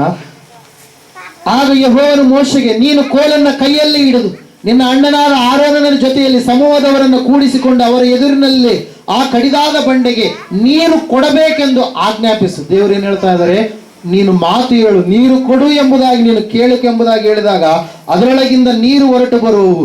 ನೀರು ಸಮೂಹದವರಿಗೂ ಅವರ ಪಶುಗಳಿಗೂ ನೀರನ್ನ ಕುಡಿಯ ಕೊಡಬಹುದು ಎಂದು ಹೇಳಿದನು. ಯೆಹೋವನು ಆಜ್ಞಾಪಿಸಿದಂತೆ ಮೋಶೆ ಆ ಕೋಲನ್ನು ಆತನ ಸನ್ನಿಧಿಯಿಂದ ತೆಗೆದುಕೊಂಡು ಹೋಗಿ ಆರೋನನ ಜೊತೆಯಲ್ಲಿ ಸಮೂಹದವರನ್ನ ಕಡಿದಾದ ಬಂಡೆಗೆ ಎದುರಾಗಿ ಕೂಡಿಸಿ ಅವರಿಗೆ, ದ್ರೋಹಿಗಳೇ ಕೇಳಿರಿ, ನಾವು ಈ ಬಂಡೆಯೊಳಗಿಂದಲೇ ನಿಮಗೋಸ್ಕರ ನೀರನ್ನ ಬರಮಾಡಬೇಕು ಎಂದು ಹೇಳಿ ಕೈಯೆತ್ತಿ ತನ್ನ ಕೈಯಲ್ಲಿರುವ ಕೋಲಿನಿಂದ ಆ ಬಂಡೆಯನ್ನ 2 ಸಾರಿ ಒಡೆದನು. ಆಗ ನೀರು ಪ್ರವಾಹವಾಗಿ ಹೊರಟಿತು. ಆಗ ಸಮೂಹದವರು ಅವರ ಪಶುಗಳು ಕುಡಿದರು. ದೇವರು ಏನ್ ಹೇಳಿದ್ರು, ಏನಂತ ಹೇಳಿದ್ರು?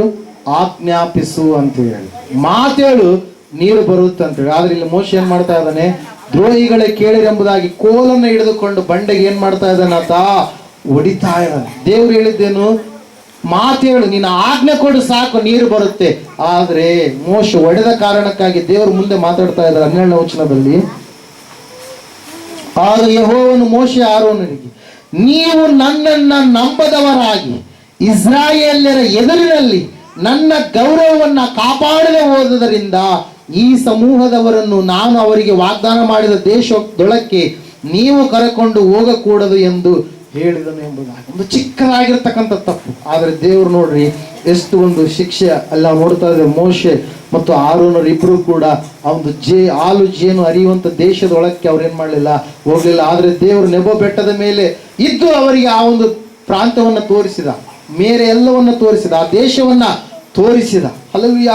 ಇದೇ ಅವರ ಒಂದು ದೇಶ ಆಗ್ಲಿಕ್ಕಿದೆ, ಇಸ್ರಾಯೇಲರ ದೇಶ ಆಗ್ಲಿಕ್ಕೆ ಇದೆ ಎಂಬುದಾಗಿ ತೋರಿಸಿದ ಹೊರತಾಗಿ ಅದರೊಳಗಡೆ ಇವರಿಗೆ ಪ್ರವೇಶ ಇಲ್ಲ ಪ್ರಿಯರು. ಅದಕ್ಕಾಗಿ ನಾವು ನೋಡ್ತಾ ಇದ್ದೇವೆ, ದೇವರ ಗೌರವವನ್ನು ಕಾಪಾಡುವುದರಲ್ಲಿ ನಾವು ಆಸಕ್ತಿ ಉಳ್ಳವರಾಗಿರ್ಬೇಕು. ಈ ತಪ್ಪನ್ನು ಮಾಡಿರ್ತಕ್ಕಂಥ ಮೋಶೆ ಆರೋನರು ಆಜ್ಞೆಯನ್ನು ಉಲ್ಲಂಘಿಸಿ ದೇವದ್ರೋಹಿಗಳಾಗಿ ಅವರು ನಡೆದ ಕಾರಣಕ್ಕಾಗಿ ಅವರು ಆ ಒಂದು ದೇಶದೊಳಕ್ಕೆ ಅವರು ಸೇರಿಸಲ್ಪಡಲಿಲ್ಲ ಪ್ರಿಯರ. ಮತ್ತೆ 1ನೇ ಸಮುವೇಲನ ಪುಸ್ತಕದಲ್ಲಿ ಕೂಡ ನಾವು ನೋಡ್ತಾ ಇದ್ದೇವೆ, 2ನೇ ಅಧ್ಯಾಯ 29ನೇ ವಚನದಲ್ಲಿ ಒಂದು ಕುಟುಂಬದ ಕುರಿತಾಗಿ ನಾವು ನೋಡ್ತಾ ಇದ್ದೇವೆ. ಏಲಿ ಎನ್ನುವಂತ ಒಬ್ಬ ಯಾಜಕನಿದ್ದಾನೆ. ಆತನ ಮಕ್ಕಳು ಸಂಪೂರ್ಣವಾಗಿ ದೇವರಿಗೆ ಅಗೌರವ ತರುವಂತ ರೀತಿಯಲ್ಲಿ ನಡೆದುಕೊಳ್ತಾ ಇದ್ದಾರೆ ಪ್ರಿಯ. ಉತ್ತರ 29ನೇ ವಚನ. ನನ್ನ ಪ್ರಜೆಗಳಾದ ಇಸ್ರಾಯೇಲರು ನನ್ನ ಆಜ್ಞಾನುಸಾರವಾಗಿ ನನ್ನ ಮಂದಿರಕ್ಕೆ ತರುವ ಯಜ್ಞ ನೈವೇದ್ಯಗಳ ಘನತೆಯನ್ನ ನೀವು ಭಂಗಪಡಿಸಿ ಅವುಗಳ ಶ್ರೇಷ್ಠ ಭಾಗಗಳಿಂದ ನಿಮ್ಮನ್ನ ಕೊಬ್ಬಿಸಿಕೊಳ್ಳುವುದು ಏಕೆ? ನೀನು ನನ್ನನ್ನ ಗೌರವಿಸುವುದಕ್ಕಿಂತ ಹೆಚ್ಚಾಗಿ ನಿನ್ನ ಮಕ್ಕಳನ್ನೇ ಗೌರವಿಸುವುದು ಸರಿಯೋ ಎಂಬುದಾಗಿ ಇಲ್ಲಿ ನಾವು ನೋಡ್ತಾ ಇದ್ದೇವೆ ಪ್ರಿಯರೇ. ಓಫ್ನಿ, ಫಿನ್ಯಾಸ್ ಎನ್ನುವಂತ ದುಷ್ಟ ಮಕ್ಕಳು ಏಲಿ ಎನ್ನುವಂತ ಯಾಜಕನ ಮಕ್ಕಳಾಗಿದ್ದಾರೆ. 2:12 ವಚನದಲ್ಲಿ ನಾವು ನೋಡ್ತಾ ಇದ್ದೇವೆ, ಏಲಿಯ ಮಕ್ಕಳು ಬಹು ದುಷ್ಟರಾಗಿದ್ದರು, ಅವರು ಯೆಹೋವನನ್ನ ಲಕ್ಷಿಸುತ್ತಿರಲಿಲ್ಲ. ತಿನ್ನದೇನೋ ದೇವ್ರದು, ಆದ್ರೆ ತಿಂದ ದೇವರಿಗೆ ಅದೇನಂತಾರಲ್ಲ, ಉಂಡ ಮನೆಗೆ ಎಂಡೆ ಹೋಗಿರಂತೆ. ಹಲ್ಲೆಲೂಯಾ. ದೇವ್ರದು ತಿಂದು ದೇವರನ್ನೇ ಲಕ್ಷ್ಯ ಮಾಡಲಾರದ ಹಾಗೆ ಜೀವಿಸ್ತಾ ಇದ್ದಾರೆ ಪ್ರಿಯರು. ಯಾರು? ಈ ಓಫ್ನಿ ಮತ್ತು ಫೀನಿಹಾಸ್ ಎನ್ನುವಂತ ವ್ಯಕ್ತಿಗಳು ಯಜ್ಞವನ್ನು ಅರ್ಪಿಸುವುದಕ್ಕೆ ಬಂದ ಜನರಲ್ಲಿ ಈ ಯಾಜಕರು ನಡೆಸುತ್ತಿದ್ದೇನೆಂದರೆ, ಯಜ್ಞ ಮಾಂಸವು ಬೇಯುತ್ತಿರುವಾಗಲೇ ಯಾಜಕನ ಆಳು ಕೈಯಲ್ಲಿ ತ್ರಿಶೂಲವನ್ನು ಹಿಡಿದುಕೊಂಡು ಬಂದು ಅದನ್ನು ಆ ಮಾಂಸ ಬೇಯುತ್ತಿರುವ ಕೊಪ್ಪರಿಗೆಯಲ್ಲಾಗಲಿ, ಬಾಂಡದಲ್ಲಾಗಲಿ, ತಪ್ಪಲೆಯಲ್ಲಾಗಲಿ, ಗಡಿಗೆಯಲ್ಲಾಗಲಿ ಚುಚ್ಚಿ ಅದಕ್ಕೆ ಸಿಕ್ಕಿದ್ದೆಲ್ಲವನ್ನು ಯಾಜಕನಿಗೋಸ್ಕರ ತೆಗೆದುಕೊಳ್ಳುತ್ತಿದ್ದನು. ಶೀಲೋವಿಗೆ ಬರುವ ಇಸ್ರಾಯೇಲರಿಗೂ ಹೀಗೆಯೇ ಮಾಡುತ್ತಾ ಇದ್ದಾರೆ ಎಂಬುದಾಗಿ. ಹಲ್ಲೆಲೂಯಾ. Praise Lord. ನಾವು ನೋಡ್ತಾ ಇದ್ದೇವೆ ಪ್ರಿಯರೇ, ಸತ್ಯವೇದ ಹೇಳ್ತಾ ಇದೆ ಸ್ಪಷ್ಟವಾಗಿ, ಅಲ್ಲಿ ಬರುವಂತ ಸ್ತ್ರೀಯರ ಸಂಗಡ ಕೆಟ್ಟದಾದಂತ ರೀತಿಯಲ್ಲಿ ನಡೆದುಕೊಳ್ತಾ ಇದ್ರು ಎಂಬುದಾಗಿ, ದುಷ್ಟರಾಗಿರ್ತಕ್ಕಂಥ ಸಾಂಗತ್ಯವನ್ನ ಇವರು ಮಾಡ್ತಾ ಇದ್ರು ಎಂಬುದಾಗಿ, ವ್ಯಭಿಚಾರವನ್ನ ದೇವರ ಆಲಯದಲ್ಲಿಯೇ ನಡೆಸ್ತಾ ಇದ್ರು ಎನ್ನುವಂತ ಸಂಗತಿಯನ್ನು ಕೂಡ, ದುಷ್ಕೃತ್ಯಗಳನ್ನ ಮಾಡ್ತಾ ಇದ್ರು ಎನ್ನುವಂತ ಸಂಗತಿಯನ್ನು ಕೂಡ ಇಲ್ಲಿ ನಾವು ನೋಡ್ತಾ ಇದ್ದೀವಿ. 22ನೇ ವಚನದಲ್ಲಿ, ಬಹು ವೃದ್ಧನಾದ ಏಲಿಯು ತನ್ನ ಮಕ್ಕಳು ಎಲ್ಲ ಇಸ್ರಾಯೇಲ್ ನಡೆಸುತ್ತಿರುವುದನ್ನ, ಅವರು ದೇವದರ್ಶನ ಗುಡಾರದ ಬಾಗಿಲಿನಲ್ಲಿ ಸೇವೆ ಮಾಡುವ ಸ್ತ್ರೀಯರೊಡನೆ ಸಂಗಮಿಸುತ್ತಿರುವುದನ್ನ ಕೇಳಿ ಅವರಿಗೆ, ಎಲ್ಲಾ ಜನರಿಂದಲೂ ನಿಮ್ಮ ದುಷ್ಕೃತ್ಯಗಳನ್ನ ಕೇಳುತ್ತಿರುತ್ತೇನೆ, ಯಾಕೆ ಹೀಗೆ ಮಾಡುತ್ತೀರಿ? ನನ್ನ ಮಕ್ಕಳು ಹೀಗೆ ಮಾಡಬಾರದು, ನೀವು ಯೆಹೋವನ ಜನರನ್ನ ದುರ್ಮಾರ್ಗಕ್ಕೆ ಎಳೆಯುವವರಾಗಿದ್ದೀರಿ ಎಂದು ಕೇಳಿದ್ದೇನೆ, ಇದು ಒಳ್ಳೆಯದಲ್ಲ ಎಂಬುದಾಗಿ. ಮನುಷ್ಯನಿಗೆ ಅಪರಾಧ ಮಾಡಿದರೆ ದೇವರ ಮಧ್ಯಸ್ಥಿಕೆಯನ್ನು ವಹಿಸುವನು, ಮನುಷ್ಯನು ಯೆಹೋವನಿಗೆ ಅಪರಾಧ ಮಾಡಿದರೆ ವಹಿಸುವವರು ಯಾರು ಎಂದು ಎಚ್ಚರಿಸಿದರು. ಅವರು ತಮ್ಮ ತಂದೆಯ ಮಾತಿಗೆ ಕಿವಿಗೊಡಲಿಲ್ಲ ಎಂಬುದಾಗಿ. ಹಲ್ಲೆಲೂಯಾ. ನಾವು ನೋಡ್ತಾ ಇದ್ದೇವೆ ಸ್ಪಷ್ಟವಾಗಿ ದೇವರು ವಾಕ್ಯ ಹೇಳ್ತಾ ಇದೆ, ಸತ್ಯವೇದ ಹೇಳ್ತಾ ಇದೆ, ದೇವರು ಮಾತಾಡಿದ ಏನಂತೇಳಿ, ನೀನು ನನ್ನನ್ನ ಗೌರವಿಸುವುದಕ್ಕಿಂತ ಹೆಚ್ಚಾಗಿ ನಿನ್ನ ಮಕ್ಕಳನ್ನೇ ಗೌರವಿಸ್ತಾ ಇದೀಯಾ. ಹಲ್ಲೆಲೂಯಾ. ದೇವರ ಆಜ್ಞೆಯನ್ನ ಧಿಕ್ಕಾರ ಮಾಡಿ ಆ ಒಂದು ದೇವರ ದೇಶದ ನಾಡಿನ ಒಳಗಡೆ ಹೋಗಲಾರದ ಹಾಗೆ, ಆ ಒಂದು ಕಾಲಿಡಲಾರದ ಹಾಗೆ ಅವರು ತಮ್ಮ ದೇಹವನ್ನ ಹೊರಗಡೆನೆ ಬಿಡಬೇಕಾಯ್ತು ಮೋಶೆ ಮತ್ತು ಆರೋನರು.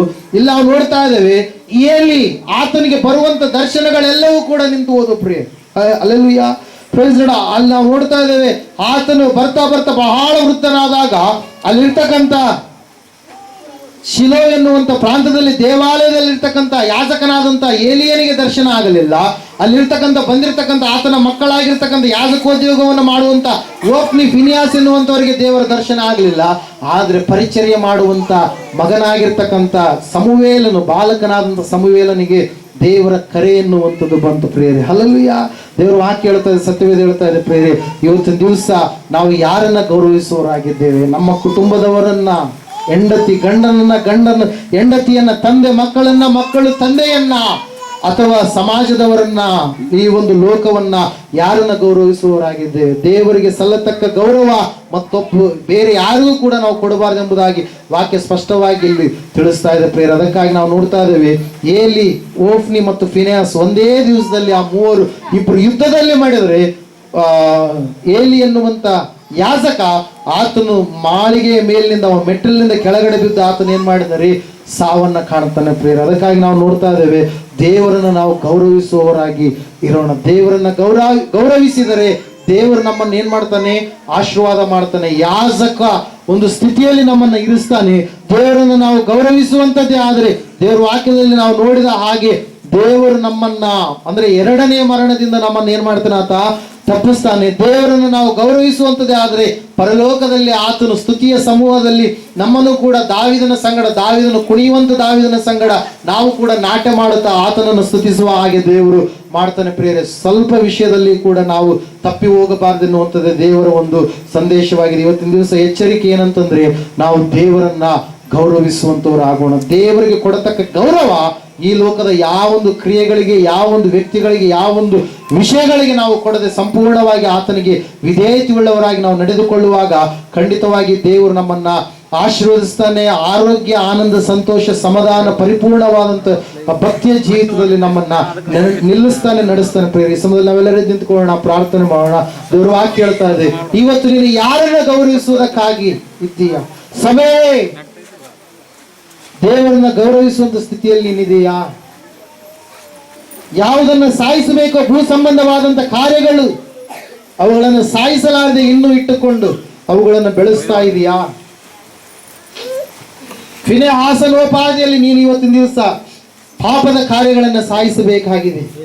ಎಲಿಯನೋಪಾದಿಯಲ್ಲಿ ಇವತ್ತು ನೀನು ಪರಿಸ್ಥಿತಿಗಳು ಎಂತಹ ರೀತಿಯಲ್ಲಿ ಇದ್ದಾಗಲೂ ಕೂಡ ನಿನ್ನ ಭಕ್ತಿಯನ್ನು ಬಿಟ್ಟುಕೊಡದೆ ಸರಿಯಾದ ರೀತಿಯಲ್ಲಿ ದೇವರಿಗೆ ಗೌರವ ತರುವ ರೀತಿಯಲ್ಲಿ ನೀನು ನಡೆದುಕೊಳ್ಳಬೇಕಾಗಿದೆ. ನಿನ್ನನ್ನ ಭಕ್ತಿ ವಿಷಯದಲ್ಲಿ ಅನೇಕರು ಆಡಿಕೊಂಡಾಗಲೂ ಕೂಡ ಅವರ ಮಧ್ಯದಲ್ಲಿ ನೀನು ಸ್ಥಿರವಾಗಿ ಭಕ್ತಿಯಲ್ಲಿ ಸ್ಥಿರವಾಗಿ ಇನ್ನೂ ನಾನು ಹೆಚ್ಚಾಗಿ ದೇವರನ್ನೇ ಕೊಂಡಾಡುವೆನು, ಇನ್ನೂ ಹೆಚ್ಚಾಗಿ ನಾನು ಆತನಿಗೆ ನಡೆದುಕೊಳ್ಳುವೆನು, ಇನ್ನೂ ಹೆಚ್ಚಾಗಿ ನಾನು ಆತನನ್ನೇ ಸೇವಿಸುವೆನು, ಆತನಲ್ಲಿಯೇ ಇರುವೆನು, ಆತನಿಗಾಗಿಯೇ ಬಾಳುವೆನು, ನನ್ನ ಉಸಿರು ದೇವರಿಗಾಗಿ, ನನ್ನ ಪ್ರಾಣ ದೇವರಿಗಾಗಿ ಎಂಬುದಾಗಿ ದಾವೀದನೋಪಾದಿಯಲ್ಲಿ ಹೇಳುವಂತ ಮಗಳು ನೀನು ಆಗ್ತೀಯಾ?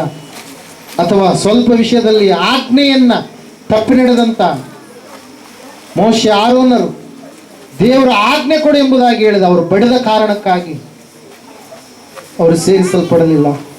ಇದು ಎಷ್ಟು ಸಾರಿ ಶಿಲುಬೆಗೆ ಹಾಕಲ್ಪಟ್ಟಂತ ಯೇಸುವನ್ನ ಇನ್ನೂ ನೀನು ಬಡಿತಾ ಇದೀಯಾ? ಬಂಡೆಯಾಗಿರುವಂತ ಕ್ರಿಸ್ತನನ್ನ ಇನ್ನೂ ಕೂಡ ನೀನು ಬಡಿತಾ ಇದೀಯಾ? ಆತನಿಗೆ ಕೇಳಿಕೊಂಡ್ರೆ ಸಾಕು, ಆತನು ನಿನಗೆ ಎಲ್ಲವುಗಳನ್ನ ಕರುಣಿಸ್ತಾನೆ.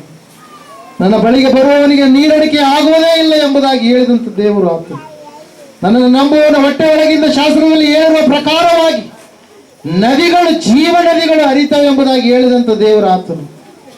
ಸಹೋದರ ಸಹೋದರಿಯೇ, ಏಲಿ ತನ್ನ ಮಕ್ಕಳನ್ನೇ ಗೌರವಿಸಿದ, ದೇವರನ್ನ ಗೌರವಿಸಲಿಲ್ಲ. ದೇವರ ದರ್ಶನ ಅವರಿಗೆ ನಿಂತು ಹೋಯಿತು. ಅವರ ಕಣ್ಣುಗಳು ಕೇವಲ ಆಹಾರವನ್ನ, ಕೇವಲ ಕೆಟ್ಟದಂತ ದುಷ್ಟ ಕಾರ್ಯಗಳನ್ನ ನೋಡುವಂತ ಕಣ್ಣುಗಳೇ ಆದವೆ ಹೊರತಾಗಿ ದೇವರ ದರ್ಶನವನ್ನು ಅಪೇಕ್ಷಿಸುವ ಕಣ್ಣುಗಳಾಗಿ ಇರಲಿಲ್ಲ. ದೇವರ ಸ್ವರ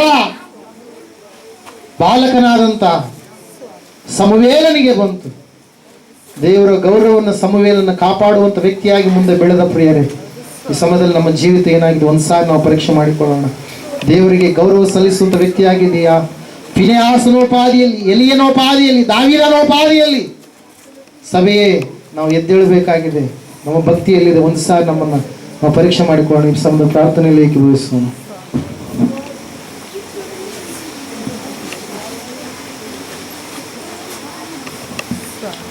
ಪ್ರಾರ್ಥನೆ. ಎಲ್ಲರ ಕಣ್ಣುಗಳನ್ನು ಮುಚ್ಚಿ ಪ್ರಾರ್ಥಿಸಿರಿ.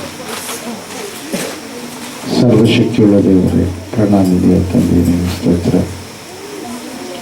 ನಿಜವಾಗಿ ಸ್ವಾಮಿ, ನಿನಗೆ ಮಾನ್ಯತೆ ಕೊಟ್ಟು ನಿನ್ನನ್ನು ದೃಷ್ಟಿಸಿ ನಿನ್ನ ಇಷ್ಟದಂತೆ ನಿನ್ನ ಮಾತನ್ನು ಕೇಳಿ ನಡೆಯುವವರಿಗೆ, ಜೀವನವಿರುವವರಿಗೂ ಸಂತೋಷ. ಲೋಕದೊಳಗೆ ಸ್ವಾಮಿ ಅನೇಕರು ಕರ್ತನೆ ಅಸಡ್ಡೆ ಮಾಡಬಹುದು, ಅನೇಕರು ನಿಂದನೆ ಮಾಡಬಹುದು. ನಿನ್ನ ನಂಬಿ ನಡೆದಿರ್ತಕ್ಕಂಥವರಿಗೆ ಆ ನಿಂದನೆಗಳೆಲ್ಲ ಹೂಮಾಲೆಗಳಾಗಿ ಕರ್ತನೆ ಹಿಂಸೆಪಡಿಸುವ ಹಿಂಸೆಗಳೆಲ್ಲ ಸುಖಮಯವಾಗಿರ್ತಕ್ಕಂಥ ಭೋಜನ ಪದಾರ್ಥಗಳಾಗಿ ಜೀವನವಿಡೀ ನೋವಿನಲ್ಲಿಯೂ ಪರಿಪೂರ್ಣ ಆನಂದವನ್ನು ಅನುಭವಿಸುವಂಥ ಮಹಾಭಾಗ್ಯವನ್ನು ಪರಿಪೂರ್ಣಗೊಳಿಸುವ ದೇವರನ್ನಾಗಿ. ಹೌದು ಕರ್ತನೆ, ನಿನ್ನನ್ನು ಅಂಟಿಕೊಂಡು ಜೀವಿಸುವಂತೆ ಮಾಡಯ್ಯ. ನಮ್ಮನ್ನು ನಾವು ತಿದ್ದಿಕೊಳ್ಳುವಂತೆ ಮಾಡು. ಹೌದು ಕರ್ತನೆ, ಸ್ವಲ್ಪ ತಪ್ಪು ಮಾಡಿದ್ದಕ್ಕಾಗಿ ಮಹತ್ತರವಾಗಿರುವಂಥ ಅಮೂಲ್ಯವಾಗಿರುವಂಥದ್ದನ್ನು ಅವರು ಕಳ್ಕೊಂಡ್ರು. ಇಡೀ ಇಸ್ರೇಲ್ ಜನಾಂಗಕ್ಕೆ ಶಾಪ ಬಂತು. ಕರ್ತನೇ ಅದನ್ನು ನಿನ್ನ ಕಡೆ ದೃಷ್ಟಿ ಇಟ್ಟ ಕುಮಾರ ದೇವರೇ, ಆ ಪಾಪವನ್ನು ಸಾಯಿಸಿದ ಮೇಲೆ ಅವನ ವಿಷಯದ ಬಗ್ಗೆ, ಆತನ ವಿಷಯದ ಬಗ್ಗೆ ನೀನು ಮೆಚ್ಚುಗೆಯನ್ನು ವ್ಯಕ್ತಪಡಿಸಿದೆ. ಇಸ್ರಾಯೇಲ್ ಜನಾಂಗವೆಲ್ಲ ನಾಶವಾಗುವಂಥದ್ದನ್ನು ತಪ್ಪಿಸಿದ ದೇವ, ನಿನಗೆ ಸ್ತೋತ್ರ. ಹೌದು ಕರ್ತನೇ, ನಿನ್ನ ಗೌರವವನ್ನು ಕಾಪಾಡುವ ವ್ಯಕ್ತಿಗಳು ಯಾರಿದ್ದಾರೋ ಅವರನ್ನು ನೀನು ಗೌರವಿಸಿ ಲೋಕದಲ್ಲಿ ಉನ್ನತ ಸ್ಥಿತಿಯಲ್ಲಿ ನೀನು ಇರಿಸಿದ್ಯಪ್ಪ. ನಿನ್ನ ಹಸ್ತಕ್ಕೆ ಒಪ್ಪಿಸಿಕೊಡ್ತಾ ಇದ್ದೇವೆ ದೇವರೇ. ಬಂದಿರತಕ್ಕಂಥ ಎಲ್ಲರೂ ನಿನ್ನ ವಾಕ್ಯವನ್ನು ಕೇಳಿದ್ದಾರೆ. ಹೊಸ ಜೀವಿತವನ್ನು ಈ ವೃತ್ತ ಕರ್ತನೆ, ಯಾರ್ಯಾರು ನಾವು ಮಾಡಿದ ತಪ್ಪು, ಇನ್ಮೇಲೆ ಈ ತಪ್ಪು ಮಾಡಲ್ಲ ಎಂಬುದಾಗಿ ಯಾರು ಅಂದುಕೊಂಡಿದ್ದಾರೆ, ಕರ್ತನೇ ರಕ್ಷಕನೇ ಅವರಿಗೆ ಬಿಡುಗಡೆಯನ್ನು, ಸುಚಿತ್ತವನ್ನು ಅನುಗ್ರಹ ಮಾಡಿ. ನೀನೇ ಸುರಕ್ಷಿತ ಕೊಡಪ್ಪ. ಅಂಗಾಲ ನಡೆದೆತ್ತಿವರೆಗೂ ನಿನ್ನ ಪರಿಶುದ್ಧ ರಕ್ತವನ್ನು ಹಾಕಿ ನಮ್ಮೆಲ್ಲರನ್ನು ತೊಳೆದು ಶುಭ್ರಪಡಿಸು. ಸುರಕ್ಷಿತಗಳು ಎಲ್ಲ ಘನವಾನ ಮಹಿಮೆ ಉಂಟಾಗಲಿ. ಯೇಸು ಕ್ರಿಸ್ತ ಮಹಾಪ್ರಭು ಪರಿಶುದ್ಧ ನಾಮದಲ್ಲಿ ಬೇಡಿ ಎಲ್ಲವನ್ನು ಹೊಂದಿದ್ದೇವೆ ಪರಮ ತಂದೆ. ಆಮೇನ್. ಹಲ್ಲೆಲೂಯಾ. ಎಲ್ಲರೂ ಗಟ್ಟಿಯಾಗಿ ತಗೊಳ್ಳಿದ್ದೇವೆ.